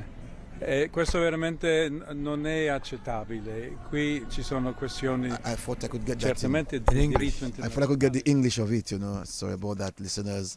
Okay. Yes. Pope Leo XIV, addressing reporters on Tuesday evening in Italy, renewed the call for peace that he has been making amidst the war in the Middle East, asking all people of goodwill to always search for peace and not violence, to reject war, especially war which many people have said is unjust, which is continuing to escalate and which is not resolving anything. He also alluded to statements President Trump made on Tuesday about wiping out a whole civilization without naming the American leader, saying, "Today, as we know, there has always been this threat against the entire people of Iran, and this is truly unacceptable. There are certain issues of international law here, but even more, it is a moral question concerning the good of the people as a whole in its entirety." That's what he said. Okay. That's the translation. I'm going to try to see if I can get a little bit of that translation. Also, it says today, as we all know, that there was this threat against the whole people of Iran, and this is really unacceptable. That's what the Pope had to say, and said that here this is a matter of international law, but there is also a moral question for good of humanity. That's right. Already in the first days, we said, let's turn to dialogue, negotiation. Let's find how to resolve this and to get this to the point. I want to invite everyone to think in their heart about all the innocent, all the children, all the elders, all these innocent people who could be victims of this escalation of this war, which already started. I need to pray a lot. I would like to invite everyone to pray, but also to find a way to communicate. That's the Pope Leo. He's saying that. Maybe with congressmen, with authorities, to say we don't want war, we want peace, we are a people who love peace, and there is so much need for peace in the world. That came from the Pope, Pope Leo. Leo the 14th. Leo the 14th. And I also want to play a little bit again of this guy, this Colonel Douglas Guy. Let's listen to him. So the whole energy system in the world is being disrupted, and ultimately is going to have to be rebuilt, and it's going to take a decade or more. None of this seems to sink in. I think until the stock market crashes, and I think that it will, I don't know if it'll happen in 3 weeks or 3 months, but it's definitely going to tank. It's going to tank because Wall Street's going to... Talking about Wall Street going to fall. And yes. Well, yes, everybody watching the stock market, you know. I think we lost his audio. Oh, are we still live? And let's just trying to get, okay. you know, because that's important to note, you know. Yeah, that's important. That's really important to note. Colonel, Colonel's signal is kind of going in and out. Yeah, so we're just trying to see. Usually it's us, so I just. So oh, there no, we go. you're we here. hear. Okay. We hear you. I almost like this because normally when it pauses, All right. it's our internet. We're all good? Well, I don't know where we were when we cut out. I have no idea. Just the macroeconomic reasoning, awareness inside of Washington when this thing hits the fan. We want to finish that thought, and then I've got some questions about Trump's doomsday plane, which was just spotted circling. We'll talk about that in a minute here. But go ahead and finish your thought on that and the larger, because we just heard from Ed Dowd. Ed Dowd just made a message about from former BlackRock guy, and he basically said, hey, right now we're entering a phase where panic buying is going to become a reality. You're going to see, to your point about fertilizer shortages, all of these things. It's not just about gasoline prices. It's the wider spread. What you're seeing across the board, all through Southeast Asia right now. So how long until that starts trickling into Europe and into the United States? Well, I think Europe is already crumbling. Germany in particular is just in the worst imaginable possible position. They've already been through this long process of deindustrialization because Biden decided to destroy the pipeline that brought them cheap energy from Russia. They can't do business anymore with Russia. Now they're dependent on external sources, and the pipelines that are reaching north are going to be cut off by the Iranians. What do you think happens when the Houthis finally cut off access to the Red Sea? All of this is going to combine to essentially bring the global economy to a halt. And as that begins to develop in a dramatic way and hits us here at home as well, I think President Trump's war is going to be ended involuntarily, ultimately. But he's going to be in a lot of trouble. If he continues on this route, I think he's going to be a potential victim of the 25th Amendment. You want to agree to that? Yeah. You want to agree to that? Yeah. That's correct. I believe that. Because obviously you hear it's economics that are driving that, you know. And the Americans do not want to find themselves in any serious economic crisis. Because it would mean the end of the dollar. So that is very important to them. So what the Colonel is saying there makes a lot of sense. Wow, that is telling. Very telling. That is telling. If that's the case, you know, the end of Donald Trump would not be a very good one. No, if he continue, because remember, keep in mind that there were two senators down in Florida who lost their seats to Democrats, especially one of them who is down in Mar-a-Lago. That's Miami, and the midterm elections coming up in November. Do you know that? Oh yes, everybody's looking at that. Everybody's looking at the midterm elections. Because where are we now? We in April. We're in April. So May, June, July, so August. just 5 months again. Around 5 months again. You know. So that is everybody's watching that. So if Trump loses the Senate and the House, then he becomes a lame duck president. So, and he's watching. And his popularity, have you noticed the popularity of Trump? I have never, I need to look at the latest review on Trump's popularity, you know. I need to find that out. You need to find that out to see what his popularity is in terms of the percentage. So now, Cecil, Do you want to look at the implication for Caribbean countries, or you want to? I'm going to go. That's what I wanted to go next to. The next time we will go after we play a couple more clippings. Yes. So let's play this one. Continue playing. I want to play this one. How Iran reacting to Trump's pullback. Let's listen to this one. Okay, good. Reza Sayeh, who's been following this precarious back and forth from the Iranian capital. So, Reza, the news of a 2-week ceasefire just came. Have you heard any reaction yet? Yeah, no official reaction from government officials other than that they've accepted this proposal. But I think publicly they're going to portray this as a victory against the United States and Israel, just like Mr. Trump on Monday and as Secretary of War portrayed the recovery of the U.S. fighter pilot as a huge victory and a show of U.S. military might. I think Iran is going to portray this agreement as a win. Remember, for Iran, survival was always victory. And despite taking many losses, the destruction of military hardware, the destruction of industrial and economic infrastructure, the assassination of political military leaders, the loss of their supreme leader, they are still standing, and for them, this is a win. And state media is reporting it is such. I'm going to read you a couple of headlines that were just published a couple of minutes ago. Fars News Agency writing, Trump با عقب نشینی دوباره. Trump once again retreating. Mehr News' headline is قدرت و مقاومت ایران Trump را مجبور به آتش بس کرد. The strength and resistance of Iran forced Trump to accept a ceasefire.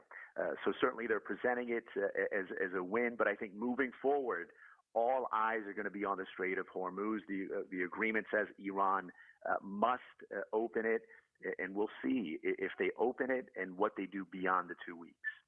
It's striking to hear you say that for Iran, survival is victory. How then did Iranian officials react to President Trump's threat earlier today to erase an entire civilization in Iran, as he threatened?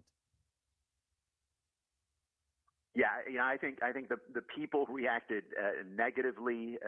They were very concerned about what he meant when you have the leader of the free world, the president of the strongest country in the world, threatening to erase your civilization. You wonder, what he means. The military leaders were more dismissive. Their position is, if he's going to attack our infrastructure, we're going to do the same. But I think that rhetoric is behind us right now, and moving forward, we're going to see how this plays out, and especially beyond these 2 weeks.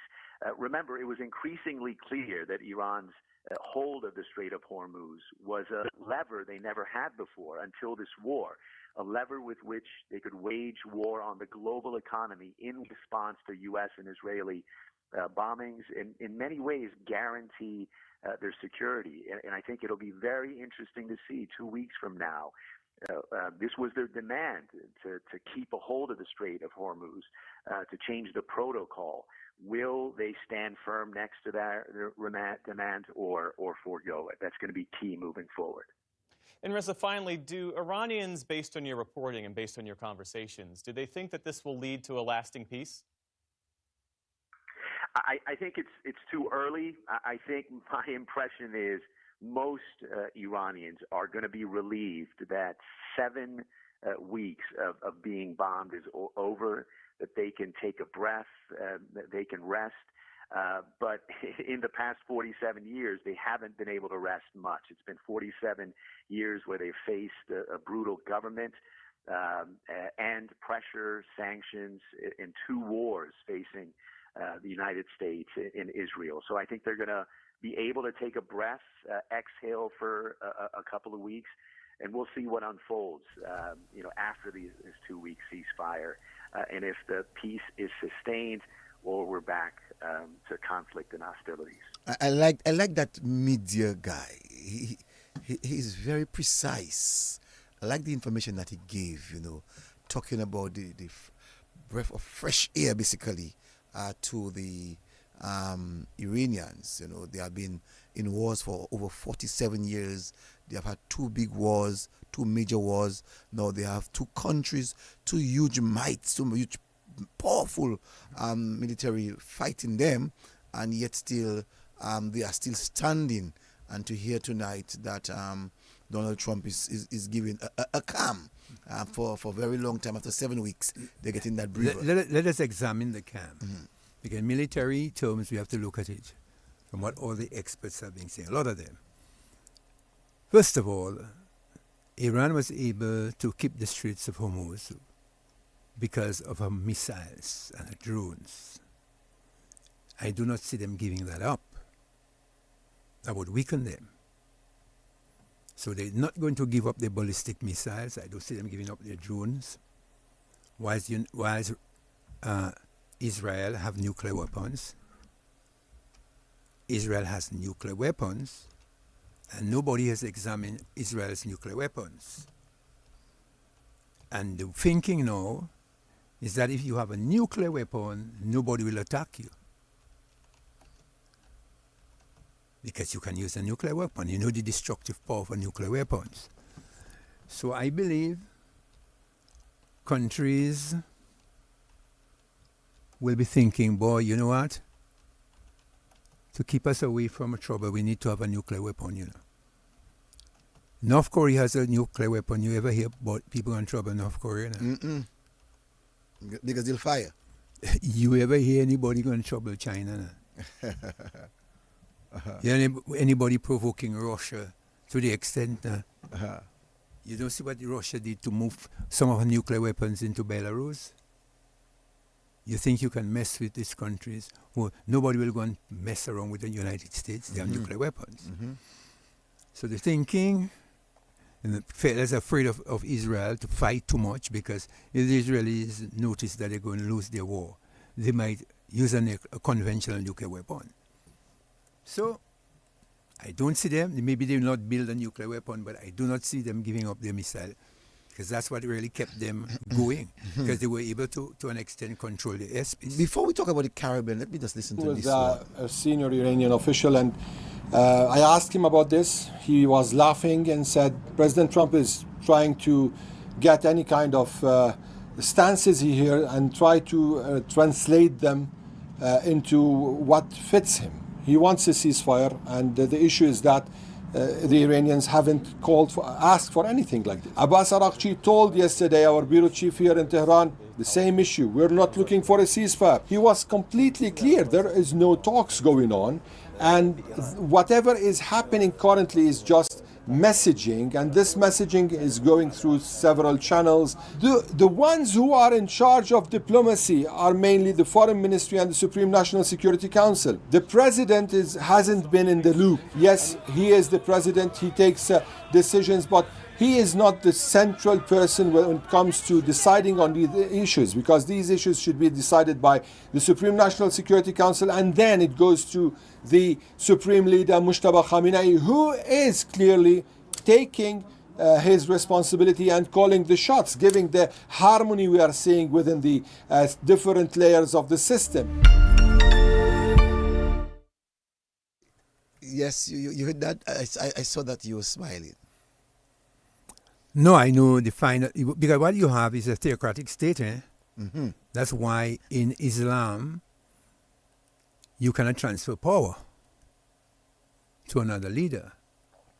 But the reason why, after 47 years of rule of Khamenei, that they chose his son, now that's symbolic militarily, because the IRG, Iranian Republican Guards, they are the military wing of that theocratic state.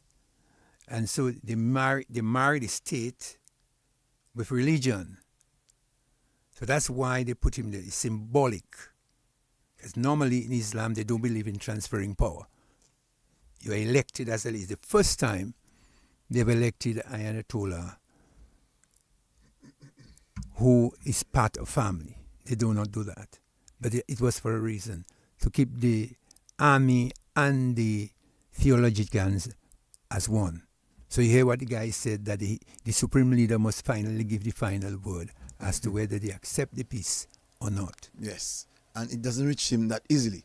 And it will reach him. They have the it network. will reach him, but they have the network. They have the network. So, but We'll hear by tomorrow what he said, Yes. what he has to say. Well, you asked earlier on about the rating of Donald Trump and his approval. Well, it is said that his job approval rating is in the mid to high 30%. Most national polls average putting him below 40% approval and above 50% disapproval.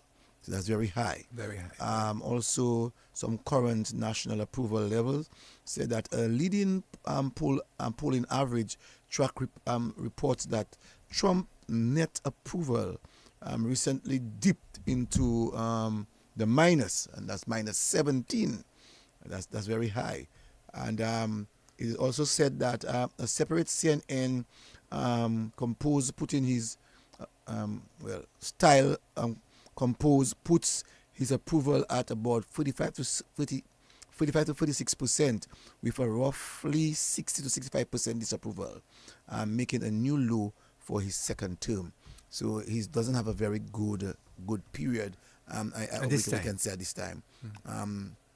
That tells out of the war, Donald Trump is not doing very well in that reference. So the most we can do is to wait and see exactly what the situation will be. But let me give you my thinking on another front. Mm-hmm. I do not believe the European leaders like Trump. They believe more in Biden, because Biden did a lot to keep NATO alive. The thinking is that with Trump, he wants to destroy NATO. So the Europeans would have to act on their own. So I believe in a sinister way, the way they're not supporting him is because they want to replace him with a leader who would be sympathetic to them. Because if his presidency continue, there'll be no more NATO. The NATO bloc will be finished. It will just be what I would call a name. That's Zelensky. NATO and them, Zelensky and them will be finished. Mm-hmm. Because NATO, Trump will not put money into NATO. And we're seeing the disaster that Europe is in now, economically, you know. So they're not going to. He's not their favorite boy. Mm-hmm.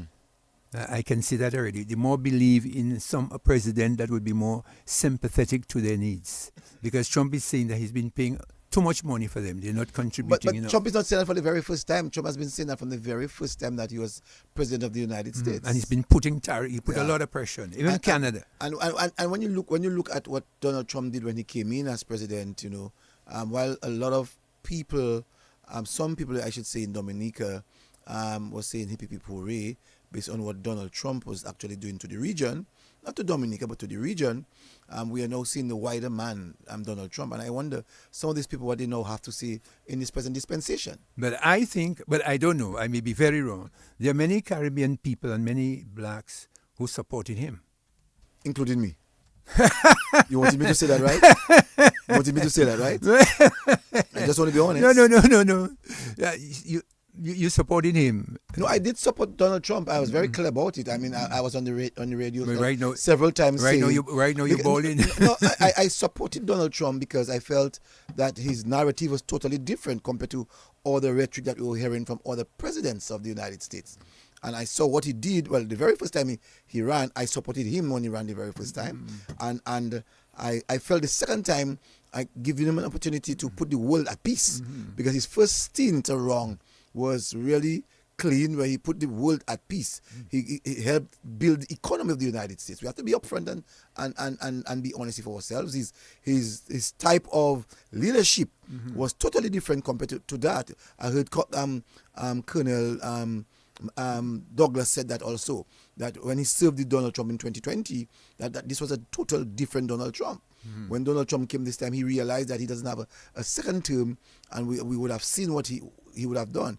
What Donald Trump did in the very first term was, remember that Obama wanted to release the pressure on Cuba. He held that pressure. Outside of that, I did not see anything grave in reference to Donald Trump, even when he spoke about to build the walls. Mm-hmm. But I believe one of the when I saw your face changing, I must tell you, you're my partner. I can tell you that live and direct. I saw your face change when he bagged Maduro in Venezuela. When he bagged Maduro and his wife. I noticed your face change. That wasn't my turning point with Donald Trump. My turning point was when I saw the trade embargoes that he would have placed on several countries of the world. Mm-hmm. And when I saw what Canada was able to do, Canada, a neighboring country in North America, I felt that if the Canadians could have felt that fire and decided that if American president is saying let's make America great again, why can't we not say let's make Canada great again too? And I saw what they did, the action that they took, and I felt the people of the Caribbean could have taken an action like that of Canada. I felt that we should not just bow our heads and think that out of the United States, if we can't go there, that everything is done. Canadians showed the United States that they will survive and they are doing well outside of the fact that the United States is not as great, do not have a great relationship like they used to have with them. Mm-hmm. And so I felt that was my turning point. What about but the greater part of it was when I saw that he did, for me, an illegal act of getting into a man's bedroom and take the man and his wife. I think that was disrespect to the highest order. And I felt that who gave him that kind of authority? And we saw right after that what he said when he told us at the very beginning his rationale for going for Maduro. The same day, less than 24 hours, we saw what he said, why he went for Maduro. Drugs. So, no, he said at the beginning he went for drugs. But when he got Maduro, the rhetoric changed. The narrative changed to oil. And so we know. And when we look at it, really and truly, it's not a fear. It was a fair deal by Donald Trump. And so you shifted your allegiance. I don't use the word allegiance. I don't have allegiance to America. No, but you shifted my support. Your support. I shifted my support to a more neutral ground. What about his threat to take Greenland? But that was crazy. I mean, and the people in Greenland was actually waiting for him. I'm happy that he changed his mind. I'm not so sure if he still changed his mind, but I'm happy that narrative was changed. I know also that he thought of going for Cuba because we saw he went to some kind of function, he had a hat, and to try to indicate that Cuba was the next place. Is it really the next place? Do we know? We do not know Donald Trump. And I remembered as a boy growing up listening to some of the scenarios of the 40s, 50s with the Soviet Union. Mm-hmm. People get upset with the Soviet Union, Brezhnev and the others, for invading Europe and other parts of the world. And so people thought that the United States was the vanguard of the world. And if you remember us in the Caribbean, coming now to the Caribbean, in that period when Cuba in 1960 felt that they wanted to take their own thing at hand. We saw the pressure that the United States placed on Cuba. They placed an embargo, and to this present day, that this embargo is on Cuba's neck. Well, it's not only embargo now; there's a blockade. Well, a blockade, which is worse. And so we have to understand us in the Caribbean and the things that we now need to do, with things that we have to stand for. And when we look at the United States, a big country, a big giant, a big economy, fighting these kinds of wars, I try to wonder what really goes to the mind of the diplomats, not just the president of the United States, because he has the last say to say yes. He has to be convinced by other people. What goes through their minds? Well, basically, you notice that, and talking about that, you notice that certain military men have been fired. Yes, one was fired last week. Late last week. You notice that certain people have even resigned. Mm-hmm. You know that this guy, what's his name?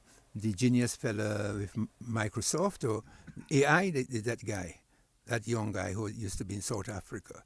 He was part of the cabinet, at one time. Well, he and Donald Trump they fell out. They broke off. They broke off ranks since last year.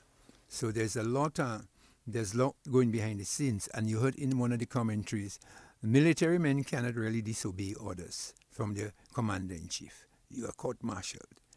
So I believe there's a lot of rumbling within the military because the Pentagon, from what links in the New York Times and other economists, said that a lot of the top generals in the Pentagon, in the think tank, advised Trump not to find himself into the war in Iran.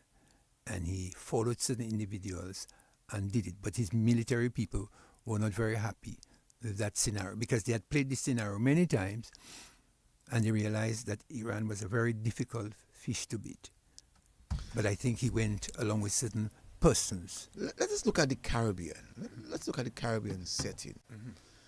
What outside of the economics, where do you see the Caribbean going to suffer outside of the economics in that war? On many fronts, if the war continues. First of all, their fertilizer, agriculture will suffer. That's a great point, That is a great point. A lot of us have not taken that into consideration. But agriculture is one of the areas, include that of fertilizer, is going to really... Price will go up. Yeah. And if the price of fertilizer goes up, then the price of food in the market will certainly go up. So food security is going to be threatened. Yeah. So we have to first understand that, and that's a great point that you have made. Because what we're going to find happening soon from now, people are going to blame governments. They're going to blame government and not understanding the value of some of the discussions that we are now having. So you said fertilizer. Or fuel. Biggest. But we are very lucky in a way, in one instance in terms of our industry with our geothermal, which is coming just in time. But you see, our geothermal is there just in time, and thank God for that. But there are still many things that we're going to need fossil fuel. Yeah. So there are still some for people, the Caribbean. We're talking about the Caribbean. We're not talking just about Dominica, but we're talking about the Caribbean. And still, that if fossil fuel is going to be affected to some Caribbean countries, and we too make our imports from other Caribbean countries. Let's take, for instance, Trinidad. We know that we purchase quite a lot of our products from Trinidad.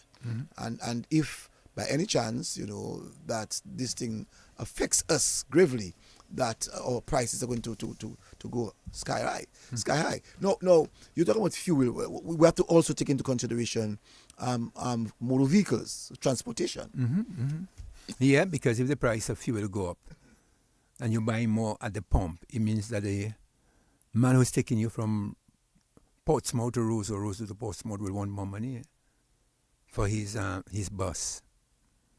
A lot of the people who buying fuel will sooner or later have to park the vehicle if that continues. We're talking about just motor vehicles on land. What about air transportation? Yes. In fact, you're seeing what is called jet fuel will be impacted. So a lot of planes will find themselves, the cost of travel will increase. Maybe some people will not be able to travel. The price of fuel in terms of the boats that traverse the Caribbean, that could have an impact if it continues that way. So we'll be ending in a recession. We're heading to a recession if that present trend continues. How long you think we can end into that? We can get into that recession? Looking at the projections, I would say in the next 10 weeks. You're giving us 10 weeks. So let's presume that the war continues, and we see that continuation escalates or continues in the next, let's say in the next 6 weeks. What happens? I just said 10 weeks we'll be in a recession. You're giving us 10 weeks to be into a recession. Into a recession. But you're saying that the process of the recession will start within when? 5 weeks? 6 weeks? 10 weeks. 10 weeks. For us in the Caribbean, I think 10 weeks. And what kind of effects that we will see that recession would have on us in the region? First of all, the cost of living will go up. The cost of living, if you know what I mean by that. The food, the goods and services, the prices will go up. And that will have a tremendous impact on the money you have in your pocket, your expendable income. To put it in modern terms. So you're going to pay more for your dashing. You're going to pay more for your tires. So a lot of commodities prices will go up. So that's why I say inflation, recession. We saw the Russia-Ukraine war escalated prices, and we have not seen these prices gone down since then. Do you see this war is worse than that of the Russian war? Much more. That's worse, man. It's worse. Very, very, very serious war. We must not take it for granted. It's a very serious. So where do you see our leaders of the region heading to? What do you think is best needed by these leaders in the region? Well, they have to plan. Well, they have started planning. I heard even in Dominica, the Prime Minister made certain statements in terms of what has to be done, and he's preparing certain, strategies to minimize the effect of the global recession. I mean, he had that in one of his press conferences. I don't know whether you were there when he made mention of some of the things that he will be doing in setting a committee to look into steps that has to be taken to reduce the impact of the economic crisis. There's a plan. So you're saying that we heard earlier on that in Europe already that the squeeze is already there. Mm-hmm. We have seen in the pumps in the United States. The squeeze is there. Also on the shelves, the squeeze is already there. In the Asian areas, Southern Asia. In Southern Asia, we have seen, the squeeze especially Japan now getting into coal, and they are trying to see. Let's use the word. They're trying to see how best they can get, or how best they can negotiate with the ships that are passing through the streets to sell oil at very high prices to them. Mm-hmm. And when that happens, you're going to see prices of sell in Japan going up. That's going up. And so Asia will be in problems. But even more so, I don't know how China will react to that. Because a lot of experts are saying, yes, the war is there, but China relies on a lot of her oil coming through the Straits of Hormuz. But with the relationship with China and Iran, I don't think it's going to be so much that impactful to China. I'm not going to see that happening just now, because their relationship is good. Is very good, like that of the Russians. So I'm not seeing that really impacting. But if the Straits of Hormuz had to be totally closed, yes, as the Iranians were threatening at one time, it would have had an impact on them. I still believe that even if they were speaking totally closed, there would be a few countries in terms of their relationships that they would have given that kind of autonomy. I believe so. Relationships is important. But I believe with all that, I believe Trump is under tremendous pressure from some of his Asian allies to find a off-ramp. Get out of that war. Because there's no way that if that war continues, it will collapse the economies. So before we go to the United States, let's look at the Caribbean. What the Caribbean leaders should do at this juncture, what they should think of doing in the immediate. Well, I think they need to have their meetings and discuss how best they would approach it as a collective rather than individuals doing their own thing. But you can see how CARICOM itself is divided. I heard the Prime Minister of Trinidad today. What did she say? I didn't hear. I don't want to repeat what she said, but I'm just telling you, she said something for me that is erroneous. But I'm saying that the Caribbean leaders, as you said, should now try to put a plan in place. Together. Because, again, too, they are leaders. They are from the small developing states. And one of the problems that we're going to see is the global oil and gas supplies are going to diminish. And we have to try to ensure, while we see certain things happening in Cuba, what is a repeat of what is happening in Cuba in the region, in our parts. Let me just read something for you quickly. The ongoing tension and conflict in the Middle East are a sobering reminder of just how exposed small economies truly are.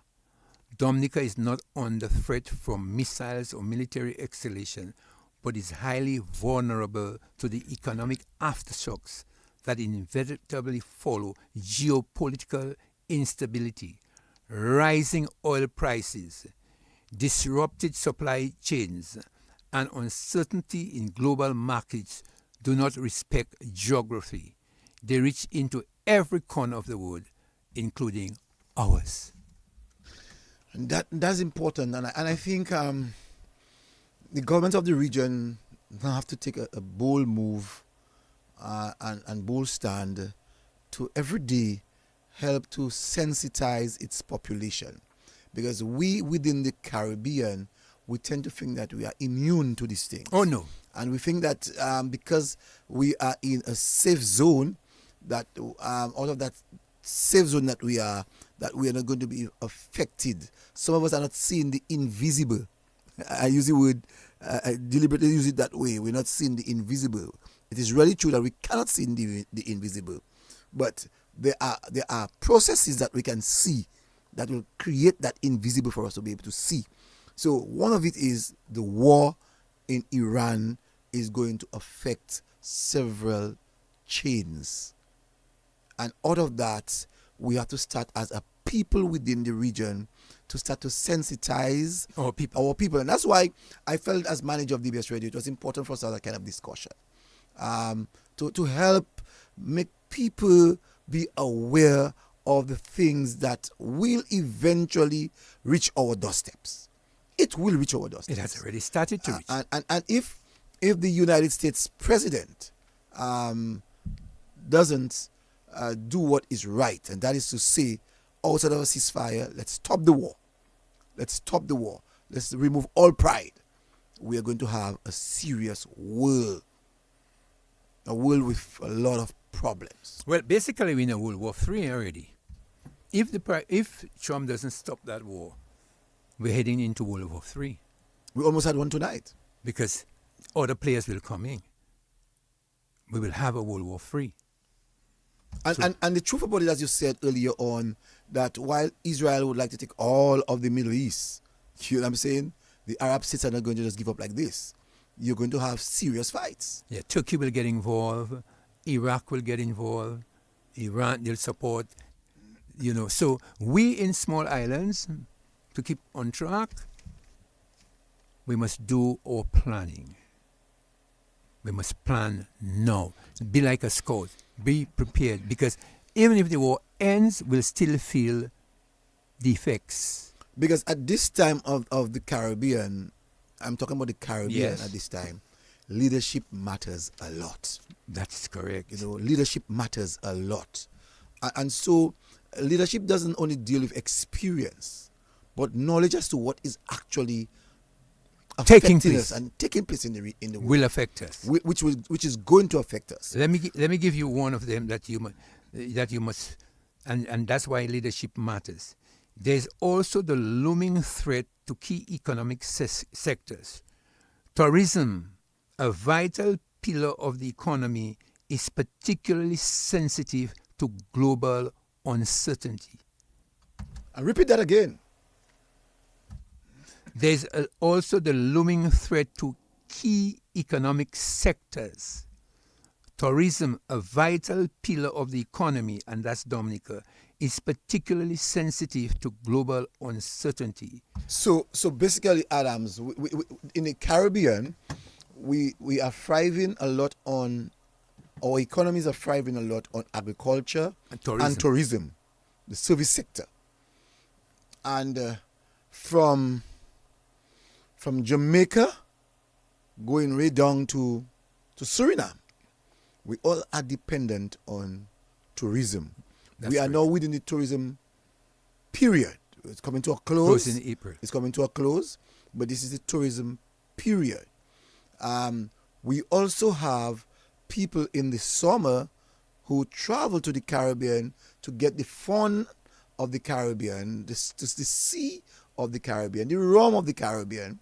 And we are saying that all of those economies can be worse than COVID-19. That's right. That's right. So if you're projecting growth in tourism for next year and you have this war going on, it will certainly have an effect. Someone just said on social media that governments should now start to prepare emergency budgets. But of course, that's where we're heading, you know. That's very important. That's very, very important because we were projecting to have an economic growth of 3 to 4% next year. Will that war affect it? Will we still project that growth? If certain commodities and the global food chain is affected. So the world is actually hanging for the next 10 weeks, you said? The world is actually hanging for the next 10 weeks. On what happens? On what happens if the war. So if anything between now and the next 10 weeks, we can see a crash of the world economy. Yes, we'll have a global crisis.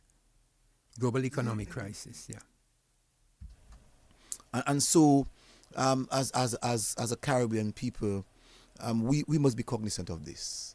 I guess that's why you wanted to warn the people. I felt it's important. We have a responsibility to the people. So you see what we did. We looked at what transpired some 37 days ago. It was told to us that this war was not going to last 1 month. No, they said it would only last for a week. Yeah, so Donald Trump said it wasn't going to last a month. Now we are 37 days into that war. Today it almost escalated to be a World War III. And he's saying that he has not changed his mind in the next 10 days, 2 weeks. That possibility, let's hope, again, they can come back and use the word negotiation has been good successful. sense prevail. Or good sense prevail. But we realize that the strait will not be open. That's for sure. We have realized. We have come to that conclusion. Because for me, that is the trump card of the Iranians. That's one of the trump cards. If they did not have that strait, what would have happened. And so we in the region must be prepared now to start tying our waists, buying our goods and have our goods there. But we're not so sure how long it is going to last. But we should now take advantage of things on the shelves. Well, I think what we should be doing is to listen to what the government is telling us. Because I know Mr. Skerritt is he's in leadership role, and so we should be listening for what government is saying in terms of their plan, how they intend, what the Caribbean is saying. Well, I guess there'll be a lot of discussion, and maybe there's a lot of discussion going on behind the scenes. So what I would advise is first to listen, pay attention to what we are hearing. I know there'll be other conferences held, press conferences, there'll be dialoguing, there'll be discussions. So we need to be listening attentively. I'm not an expert in the field, but I know from what I'm seeing and the projections that I'm seeing, if the war continues for the next 10 weeks, we'll certainly find ourselves. So it's not too late to get all our economists heads together to begin to plan and to start to plan. To start to do some kind of forecast. You see, like what we did for COVID-19 to plan. Yes, and the plan helped us. So I think there's a plan, and I think that's how the Caribbean has to now look at this war. Let's take the same plan that we had for COVID-19, the way we were able to manage COVID-19 in the region, and to ensure that we take charge of our own economies and to see how best it's going to be built. Because one of the things that one of the things that we can tell ourselves, that the United States is now pumping its money into this war.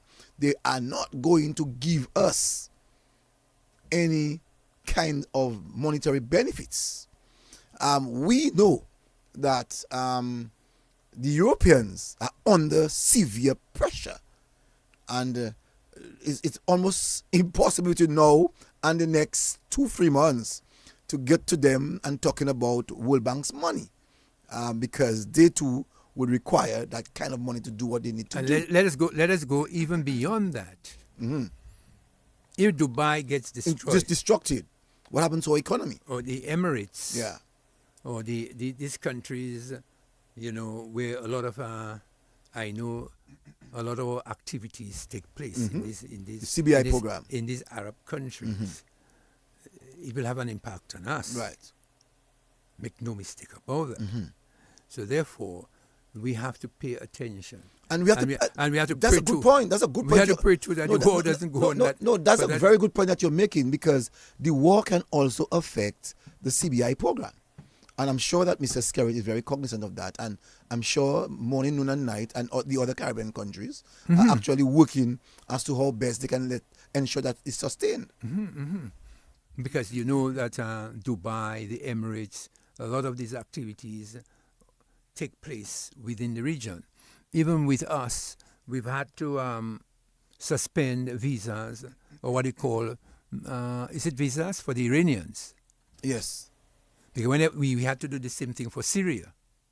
So when about wars, a year and a half ago, 2 years? right? So when wars are taking place, because remember you have Big Brother on the other side, always monitoring what's happening.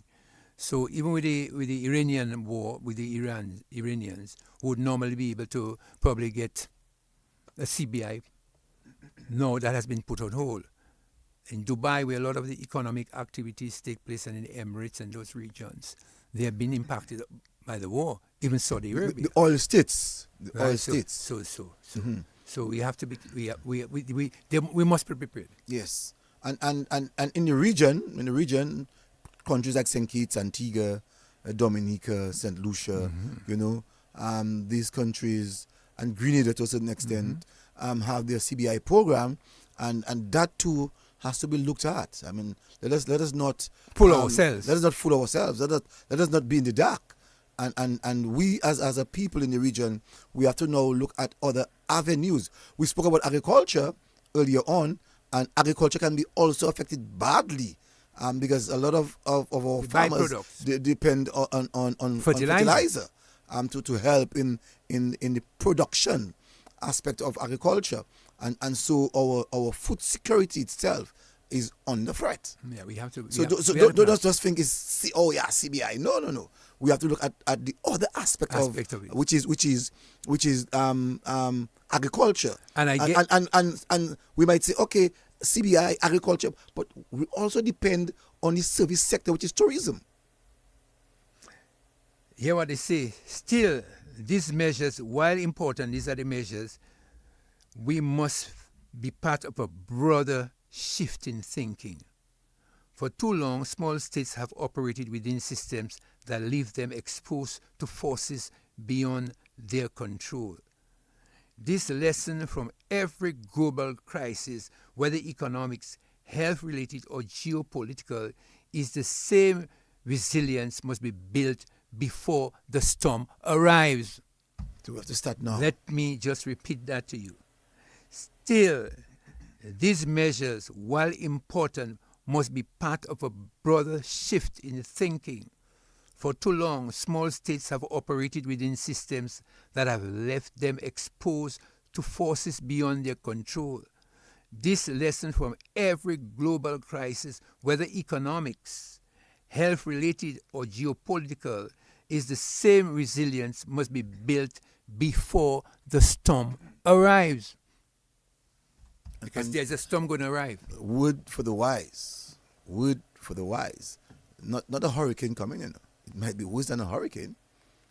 It might be worse than a hurricane, because we do not want to see that this war escalates so much, and if that war goes down the wire, down to let's say July, August, we in the Caribbean are really truly going to feel Let me read another thing for you so that the listeners will get it.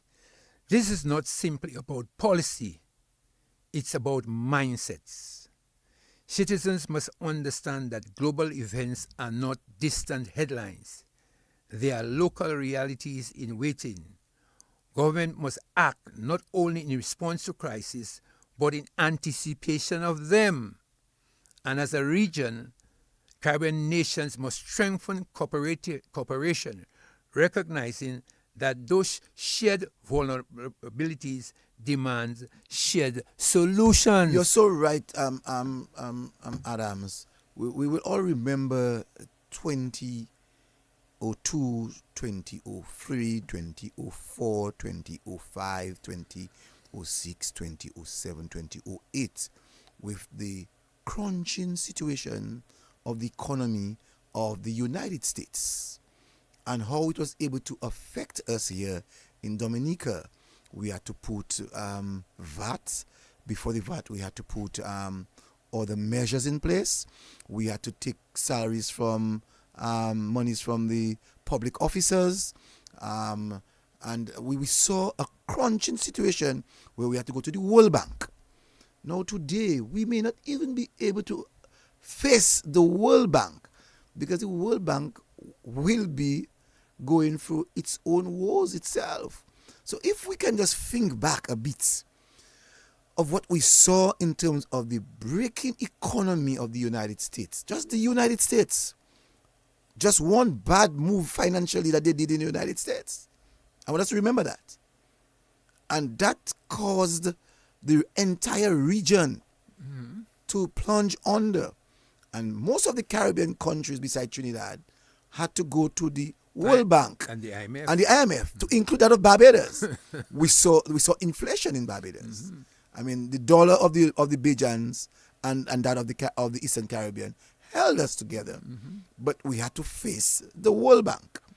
And if we are saying this, and some of us forget quickly, but I'm saying if we are to remember some of the hits that we under even with the oil crisis we had. And the oil crisis we had somewhere in the 70s, I think. In 77, we had that oil crisis. You remember that oil crisis in 77? That was I mean, that was hard for everybody. Everybody, man. And today, the world is much more competitive. And so because of its competitiveness, you're going to find that what happened in 1977, what happened in 2002, is going to be worse today. It's going to be worse. You see what happened to the economies during COVID-19. Yeah, we saw it. We saw it. The production was greatly reduced. And so we cannot look at this war to say that it's the United States. Oh, it's so far away, man. And that's not a Iran. war. Some of us don't even know where we can see the map of Iran. Yeah, that's not a war. Iran has 90 million people. You know what I'm saying?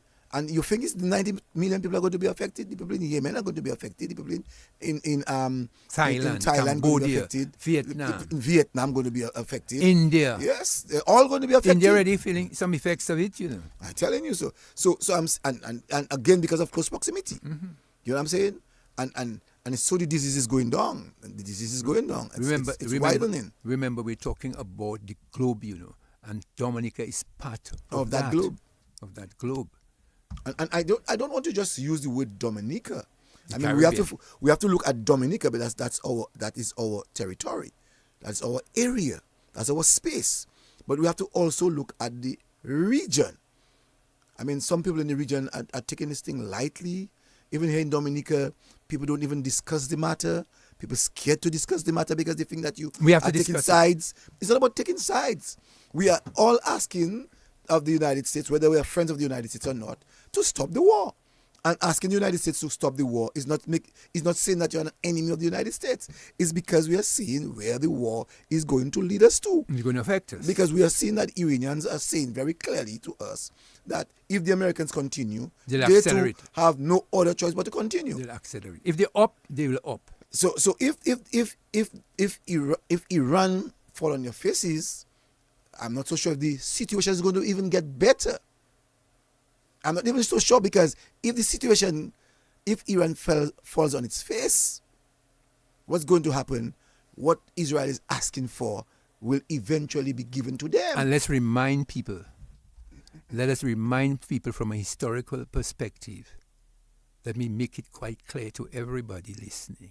They may agree with Brian, but from a historical standpoint, Iran has never been defeated in a war. Never been defeated. It was called, in other words, if you believe in revelation, for sure, there will come a nation that will rise again mm-hmm. in the last days, in Revelation. Revelation 14. And they will reveal themselves. Mm-hmm.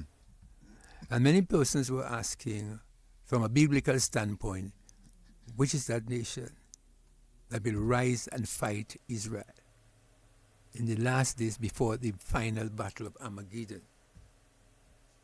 Is Iran. It was called at the time Pusher. Pusher. It's in the Bible so still. the beast that you're hearing about that will rise up, it's Pusher. Is not is a country. It's not an animal. Right? And that country is Iran, Pusher. And these things... if you look at, if from a biblical standpoint, those people who believe in and prophet and prophecy. And prophecy has a way. Prophecy has a way to reveal itself. Eh? You know, it has a way. Although I don't believe in third world war, I don't believe that it's going to be a third world war. But that's what they say in terms of the Armageddon. Yeah, but I don't believe in it. But if you go biblically, you can sense where Revelation is actually going with this. And we have to be careful. We have to as a people. Let me read something for you again quickly before we get to the end, Cecil. Yes. Let me just read something for you. The world is once again at a moment of uncertainty. Conflicts are intensifying. Alliances are shifting. And the global order feels increasingly unstable. For small countries like Dominica, the challenge is not just to endure the shocks, but to adapt and emerge stronger. Alliances are shifting. And a long time ago, when the alliance was strictly with the United States, we had all our eggs partially in one basket. You remember the period when, let's look at our region. Remember when the entire region, the only country in our territory that was, should I use the word anti-America, was Cuba.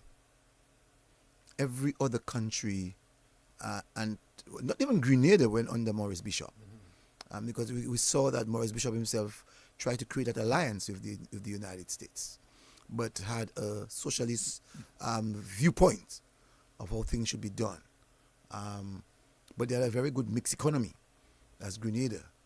And we saw in that period of the 70s, late 70s, into the middle 90s, that we saw the entire Caribbean, should I say in bed? But they lived with the policies of the United States. The United States found itself a lot in our backyards. They did quite a lot for us, for our economies. They invested in our countries. They built infrastructures for us and so on. We have since then seen that this traditional move from the mid-90s, these traditional moves have since then moved away. Alliances are shifting. Yeah, moved. So we have moved away from the traditional to non-traditional. Which we can see within the Caribbean space now. We have China in the Caribbean. Yes. China alliances have shifted. So not that we have moved away totally from the United States, but you do not put all your eggs in one basket. So many countries we have alliances with, or we have diplomatic relationships with many countries. But one of our principal countries that assist us in recent time have been China. Someone just said to me that no one should be able to tell us that we need water, agriculture, and manufacture to drive us. I'm not so sure about the manufacturing part of it.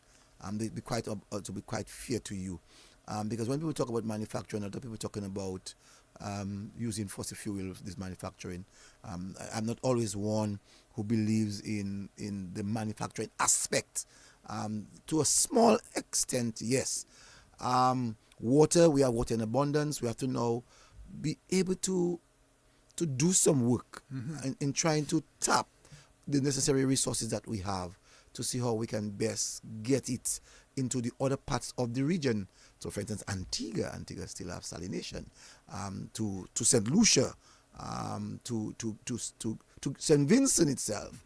We have to try to now start and even sell to the ships when they get in more. But you made a very important point, and let me just go back to one of the things that countries may attack, and when we come to Dominica, we can see how important water is for us, is salination plants. Yes. So if they you bomb their salination plants, which means you starve them out of water. Out of water, right. So your water is very important. Very, very important in terms of small islands. We're taking those things for granted, but the wars is teaching us that we must not take those things or resources for granted. And I think we should start getting some experts to sit together to see how they can create a roadmap for us. Very good. To deal with the issue of water, because we cannot just be beating our chests and say that we have water in abundance. And that's not sufficient. We need to know how we can get that water in abundance and make it drive our economy, help to drive our economy. See how oil is driving the economy? As a matter of fact, are you aware, as we speak, even if oil is high, as we speak, a bottle of water is more expensive. A bottle of water is more expensive than a gallon of gas.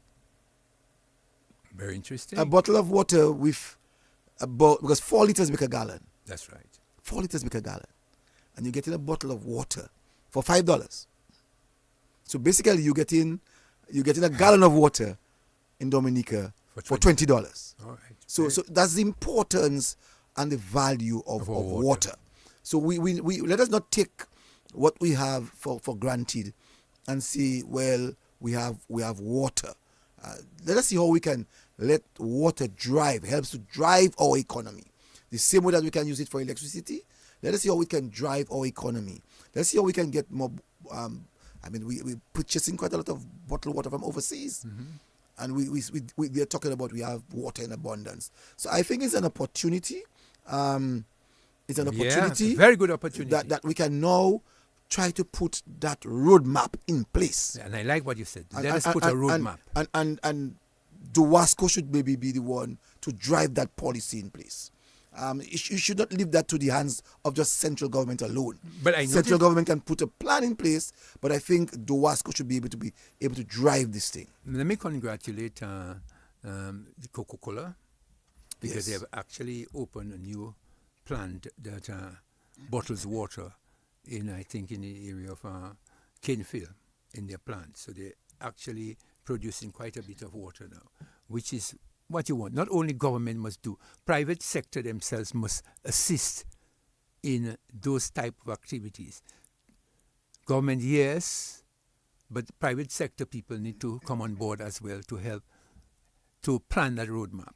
And as we're talking about that too, I heard the Prime Minister made mention about the abattoir and calling on private sector. It's another opportunity in terms of agriculture. Let us know. We're talking about spending our money out there. Let us get serious into rearing our own animals. We have an abattoir now.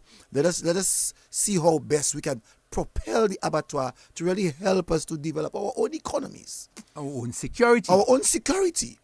You know what I'm saying? The abattoir says it can take 5,000 fowls in a given day. Let us see how we can put ourselves together as communities. I mean, before we used to have, the unions. Let us create those unions again, those social groupings, and put them together and to see how we can basilic, Dashin. Let's do this thing all together. We tired work single-handedly and failing. Let's have a national plan. We need to have, because this war is what it is driving us to do. And if we're talking about national security, we're talking about food security.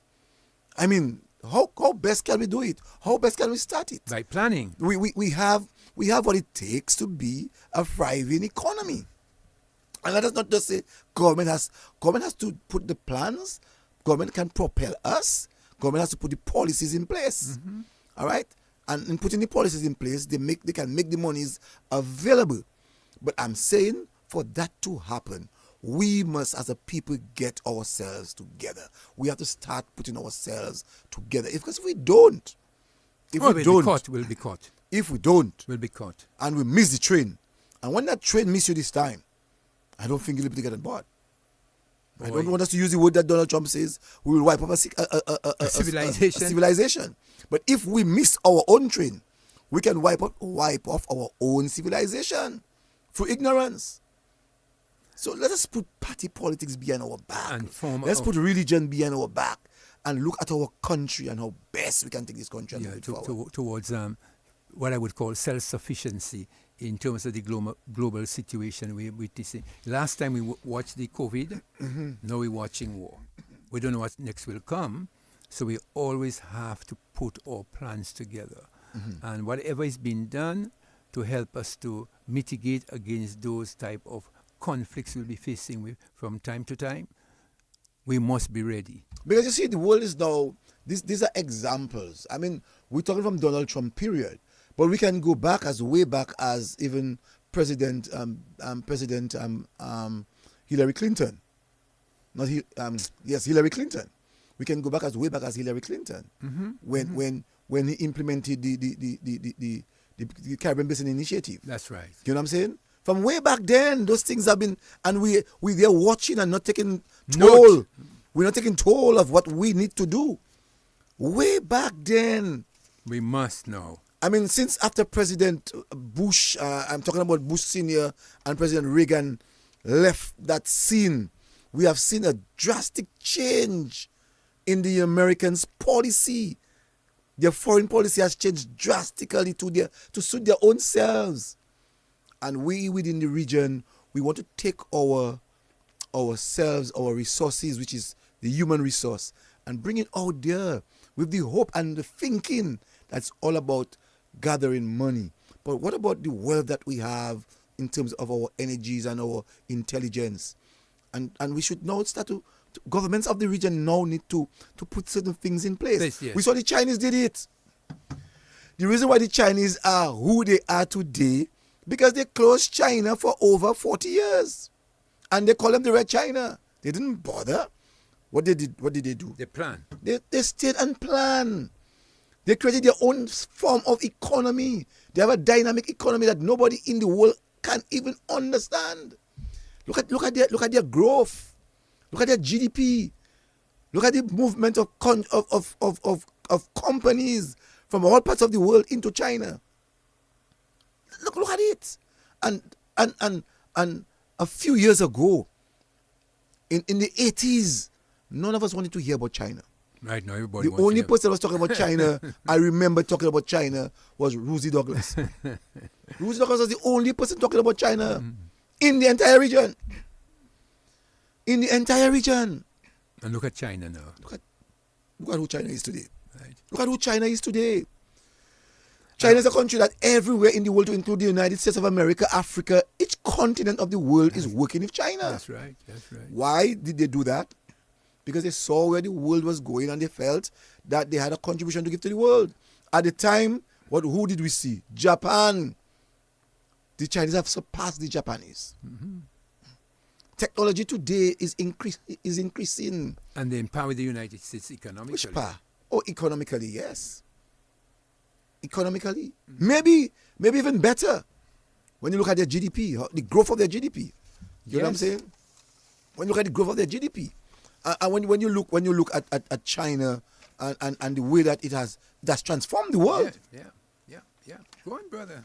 I mean, in the United States, they are using the Chinese to build massive structures. Infrastructure. In Asia, we have seen them build. They are building the Belt Road that will make you pass through the entire through Asia. That's right. By train. You know what I'm saying? The Chinese have changed the world. Look at what they have done with transportation. So, Cecil, small island states must plan. And I myself will be listening very carefully to what the Caribbean is going to be saying in terms of the way forward. I'm going to be looking at what Dominica is saying, because obviously we need to educate our people. Oh yes, oh yes. Because And you talk about educate our people. I want to send a serious message to our schools. Our schools is one of the places that we only harbor our children just to go and learn maths, English, commerce, and so on. It's an opportunity now that we should have to have discussion with our students. Too many of our college students, too many of our fourth form and fifth form students cannot have discussion on world matters. Well, that's why the Prime Minister had said very early last year in one of his addresses that civics is very important in terms of the way forward. Because civics teaches you about your country, about the way that you need to go forward in a changing global environment. You'll know something about your country, what are the important products, what you need to do to enhance the product, and to make Dominica viable in terms of its economic survival. Of course. That is very important. Because you see, in the schools, and I think central government has to now maybe hasten their movement now in terms of skill training.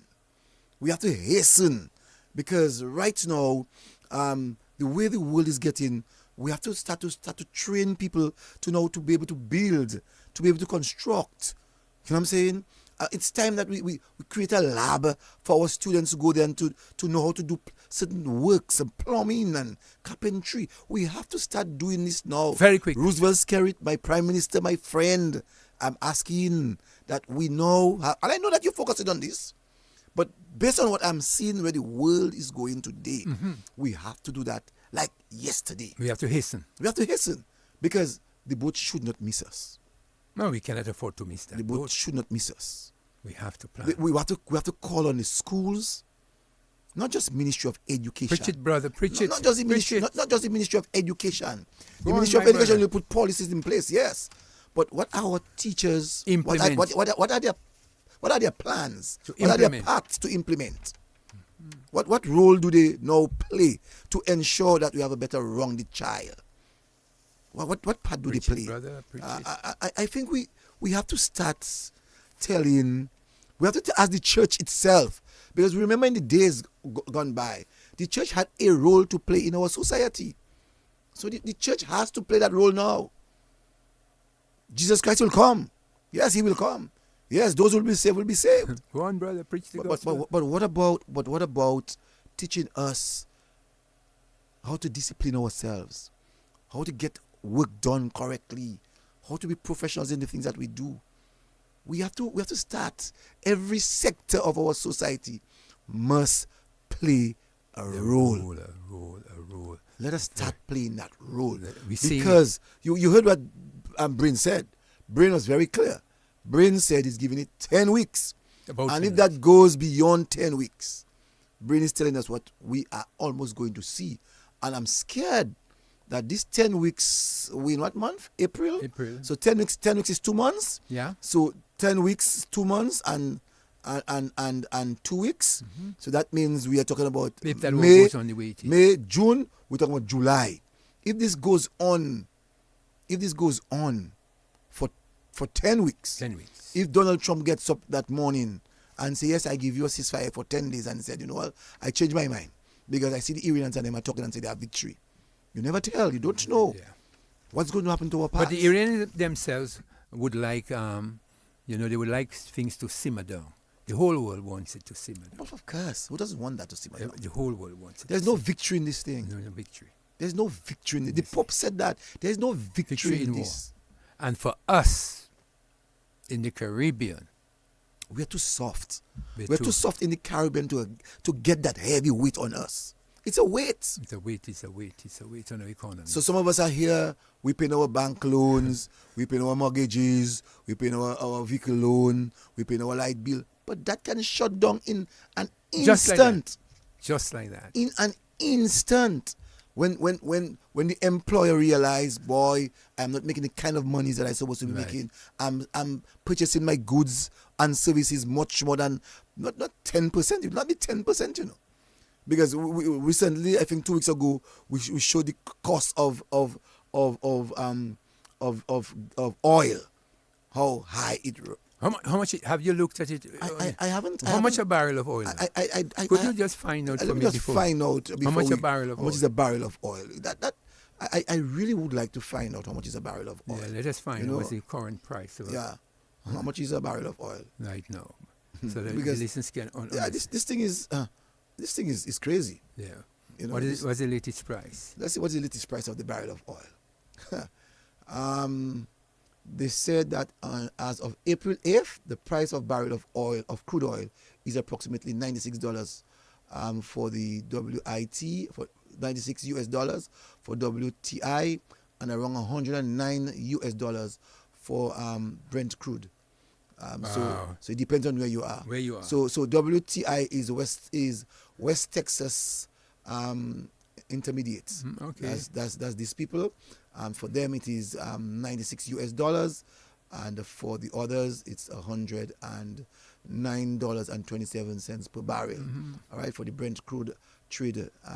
So that tells you there's been it was increase. It was $69 a few weeks ago. A few weeks ago. Yeah. A few weeks ago it was it was $69. You heard it? No, it is 100. That's more than 40% increase.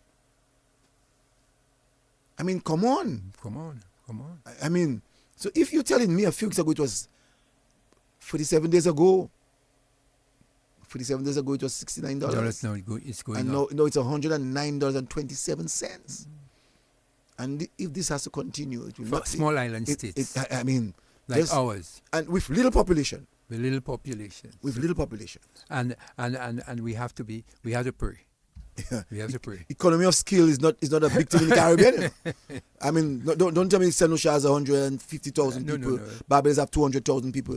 That is still a small economy if you have to deal with the economics of the oil. Of the oil, it's a small economy. These are small economies. Very small So economy. when you purchase, they're not going to say, let me divide it by everybody. You know, no. They purchase it based on the market price, and everybody will have a share of that market price. But I believe that. In every classroom now, especially in the colleges and the high schools, there need to be a conversation about the war. Oh, yes. And the economic impact that it will have on small island states. I wish, between you and I wish that I would get a call tomorrow from the state college, just you and I. And we can go and have a discussion on the issue of the economic of the war. Of the war. The value of the war against us. I would put it that way. My lecture would be prolonged war in Iran could tip the global economy into recession. No. I like the word could. The prolonged war in Iran will, not could. Prolonged war in Iran will tip. Let's put it that. Could the prolonged war in Iran... could the prolonged war in Iran tip the global economy? And how will it affect small island states? Yeah, that's a very good discussion to have. So I would send the challenge out there. That's a very good discussion. To have the discussion. And I would like to maybe find out from the state college, right. You know, if they are willing to have that kind of discussion with their students. They should have because right now we have to make our students aware of these things. And they should not leave the college. It's not about having an associate degree. It's about understanding the environment around you. That's right. It's to understand the things that are actually happening around you and how you are able to decipher and how you're able to have that discourse or that discussion to see how we can get those things solved. Because if we don't have the minds, that's the problem, you know, if we don't have the minds. And you know, the discussion we're having tonight is very important. I'll tell you for one main reason. Because certain radio station always have a tendency to skew the discourse into terms of what's happening in economies of the Caribbean, as more significantly in Dominica, knowing very well that those impacts are normally not of our own making. Listen. I don't. Let me just take that call quickly. Take the call. Let me just take that call quickly. Good evening to you, caller. Good evening. Good evening. Good evening. I haven't noticed anybody calling. You're not taking calls? Call man. The telephone rang, but sometimes we'll just take we'll just take a call. We'll Quickly. Go ahead. Very interesting discussion. Very interesting discussion. Thank you. I'll just make a couple points, right?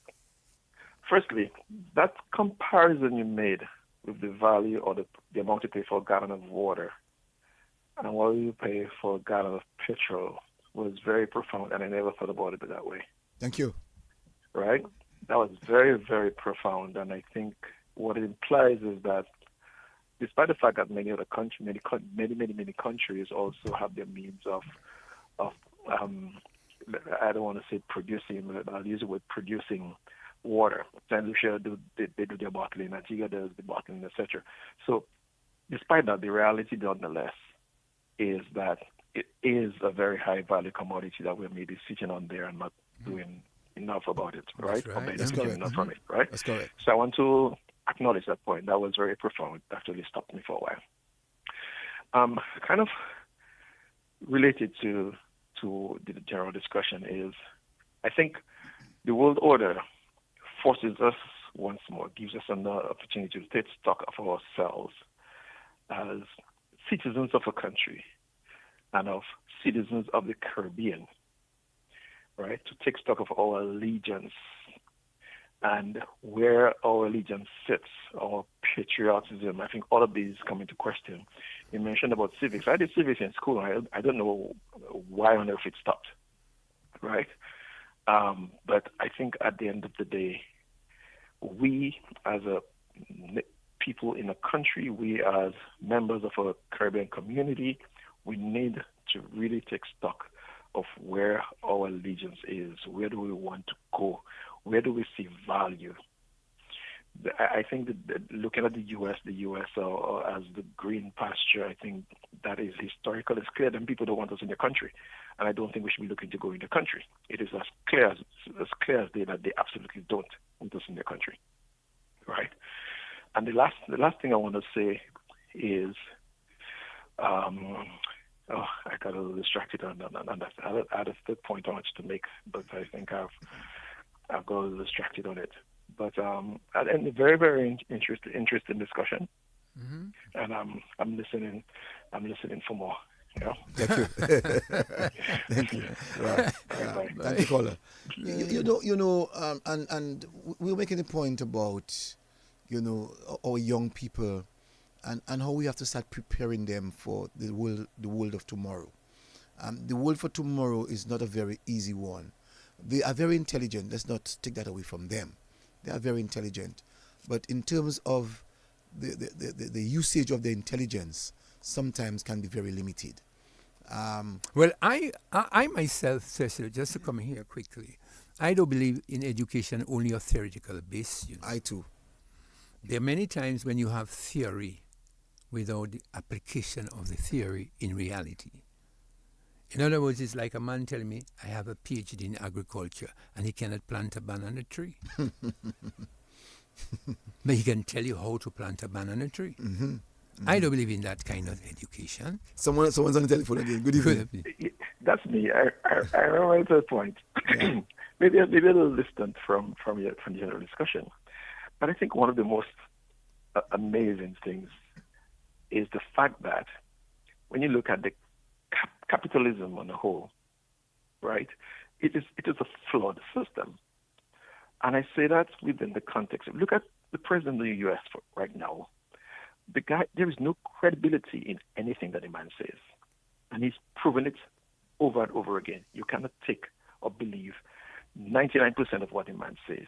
But yet, the stock market and all the drivers of global trade, etc., still respond to what he says will do or has happened, etc. Something is fundamentally wrong with that. And I don't see the benefit and the gains to humanity to give credence to something, to someone who is not credible and respond to it, and he says something and the whole place jitter because of what he says he's going to do tomorrow. This is Well, just to respond to that, and says That's it, caller? That's it, caller? Yeah. Oh, Thank you. The thing about it, we have seen that when Trump makes a pronouncement, don't forget he's a businessman. He made his millions in business. And some of his children are businessmen as well. And a lot of his friends watch the stock market. And many of the experts have been saying, observers, that he makes pronouncing to influence the markets. Because if you say there'll be a ceasefire in 2 weeks, the market doesn't panic. There's a relief. So the prices go down. So it's a very interesting point that you make, but sometimes those things have money making behind it. Because some fellas are getting, to use a local word, they're getting stinking rich, in that war. Because they have insight. You call that insight into global trading, into your bonds. So some men at the back there getting rich because they manipulate the markets. So the point that he makes is not too far-fetched. It's like talking about in the early days, it still happens, where Dole and Chiquita would donate monies to the brokers. To the brokers, to the big men. To the big men, for the purpose of negotiation at the right time. And we would have seen later on what it did to the Caribbean. It messed up the entire Caribbean region in terms of our trade. In agriculture. So in Dominica, St. Lucia, St. Vincent, Grenada, it messed up our bananas. To a certain extent, Guadeloupe and Martinique. In Jamaica, in Barbados, in Antigua, in St. Kitts, St. Vincent, it messed up the sugar cane. And so you find that based on the college right, based on the poor broker, through capitalism. Through capitalism. It can drive the market. The market. So you are right, caller. Very right. And you too, Hartley, very correct. The guy is a businessman, and by virtue of that, he can manipulate the market. Especially if he knows that he has the ears of certain people, fellas on the stock market, and if he does, and most times many presidents do have that. They have they have that leverage. Another guy who had it well was the cowboy Ronald Reagan. Ronald Reagan was very good. Another guy I saw with that kind of stigma or that kind of skill was Hillary Clinton, and also Obama. And now we have Donald Trump. But he's a master. Don't forget, he's a master of the art. So what you may be thinking is total madness, which people tend to say he has, but certain friends may be influenced in the direction that he takes. And he would have had success that way. And he's had a lot of success that way. So the markets could be reacting. His driving point. So his point is not far-fetched at all. Yeah, very interesting. Yeah. But that's a good way to analyze it, and I like that. I like it. But we have to also look at who the guy is. First of all, the guy is not a politician. He's a businessman. So everything that he does, it is done around the idea and the concept of a business theory that he has. Right. Well, some fellas, and I didn't want to bring that, but just in closing, we will not accelerate on. A lot of people say that sometimes some men, when they're cornered, goes to war to distract the audience. Because there have been things that you hear some fellas saying. Is it really a result of the pressure on him by a certain file that may be disclosed? I'm not calling the name of the file. But could it be a distraction to prevent people from actually I've been saying Hillary Clinton. I don't know why. It's Bill Clinton. Bill Clinton. Correct me. Bill Clinton. Just dawned on me. I'm saying Hillary. She was never president of the United States. Yeah. To my listeners, I'm sorry. Sorry, yeah. It's Bill Clinton. Yes. Do you think it would be a distraction? Don't call the name of the file. Of a certain file that be hanging over certain people's head? That same file in 1975? Yeah, that file. That same file of 1975? Could it be a distraction? And the American government, Kissinger and them took the guy to court and he won them? No, it's supposed to take 100 years. It was supposed to take 100 years. The other file that the other file that most recently. Don't I'm not calling the guy. Don't call that. I'm not going to. I don't. I just showed. I just showed that take DBS ready to court. No, I didn't call the name of the file. I don't know, but because you hear a lot of the experts who give their scenarios also bring that into the mix. But it's a very interesting discussion that we've had tonight. Yes, I think so too, and I hope that we were of assistance to many of our listeners, because what we tried our best by going back as to the stage of the war. We started talking about the Vietnam War, and to show the relation between the Vietnam War and what is actually happening in Iran. You heard Adam Smith mention of that pusher is the next one, the next giant of the world. And many people may not know from the biblical standpoint that pusher is actually Iran. And Iraq is Babylon. And Iraq is Babylon, right. And so we went deep into our discussion, and I hope that we will of good benefits to many people who listen, especially when we dealt with the issue of our region. Yes, globally the situation is grave. We are seeing the Americans and everybody else is panicking on that whole war in Iran. And once upon a time, I never saw people panic like that in reference to the Russian war. Even the war against Kuwait some years ago, I think it was President Bush who had that his first stint, and also that of Iran when they went for Saddam Hussein, and even when they went for Muammar Gaddafi. We didn't see all of this hoopras. Let me just tell you that I'm watching the television now. Trump say uranium will be perfect, taken care of. And he just said that the United States has won the war. So I think he wants an off-ramp. I suspect you want to listen to what the Iranians have to say. But the Iranians are good at it. So we'll see what happens. And so if he called a ceasefire, so how have they won?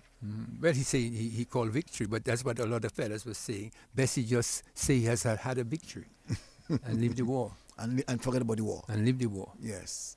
But Adams, I hope that we were of good benefit to many people out there. I did enjoy the show. And I did enjoy it myself. I wish that we could have done this thing more often, but you know. We promise that we'll do it once. Look at something on the Laku, once a month. Once a month, you know. But this one, I felt it was important knowing, and I felt I should say too that this morning when I woke up, I said that this is a prank that Donald Trump was going to send across, and then when I saw this barricade of people creating that bridge, I said there's no way that Donald Trump was going to be so hard in his heart and to kill all the souls of God, because he's a Catholic. And to hear what his Pope said yesterday. And he's an American. And well, forget about American. I mean, you can be anybody and you anti-God and you know what I'm saying?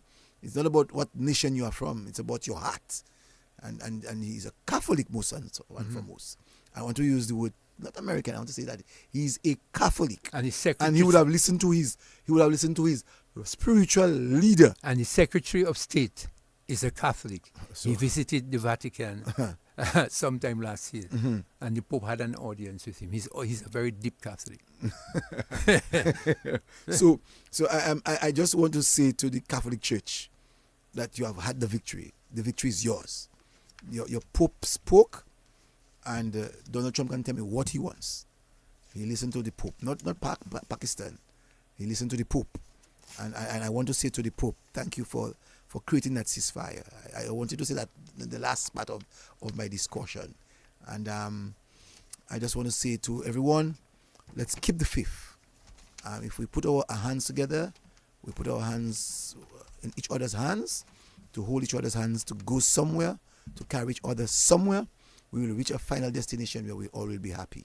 So let's take our time, do what we have to do, and ensure that we give Dominica make Dominica a better place for our children. Stop the hate, stop the politics, stop the religious backbiting, stop the gossiping, and I'm sure, you see like how the Iranians came together. If they were not together today, Donald Trump maybe would have gone through his plan. They came together as a people. They forget who was supporting the supreme leader, but they looked at their country. They became patriotic towards their country, and they stood for their country. And they, for me, have that mental victory. Toughness, mental toughness. Yeah. Well, Cecil, it was a pleasure being with you.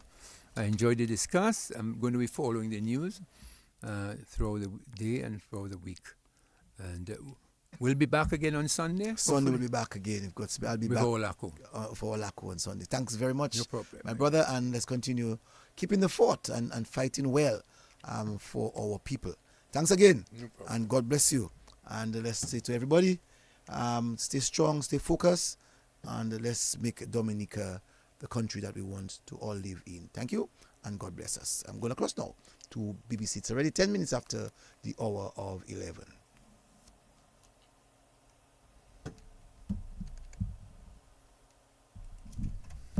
Islamabad, which the Pakistanis say will start on Friday, or they're inviting the two countries on Friday, to pore over what the Iranians say is a 10-point plan to try and get a full end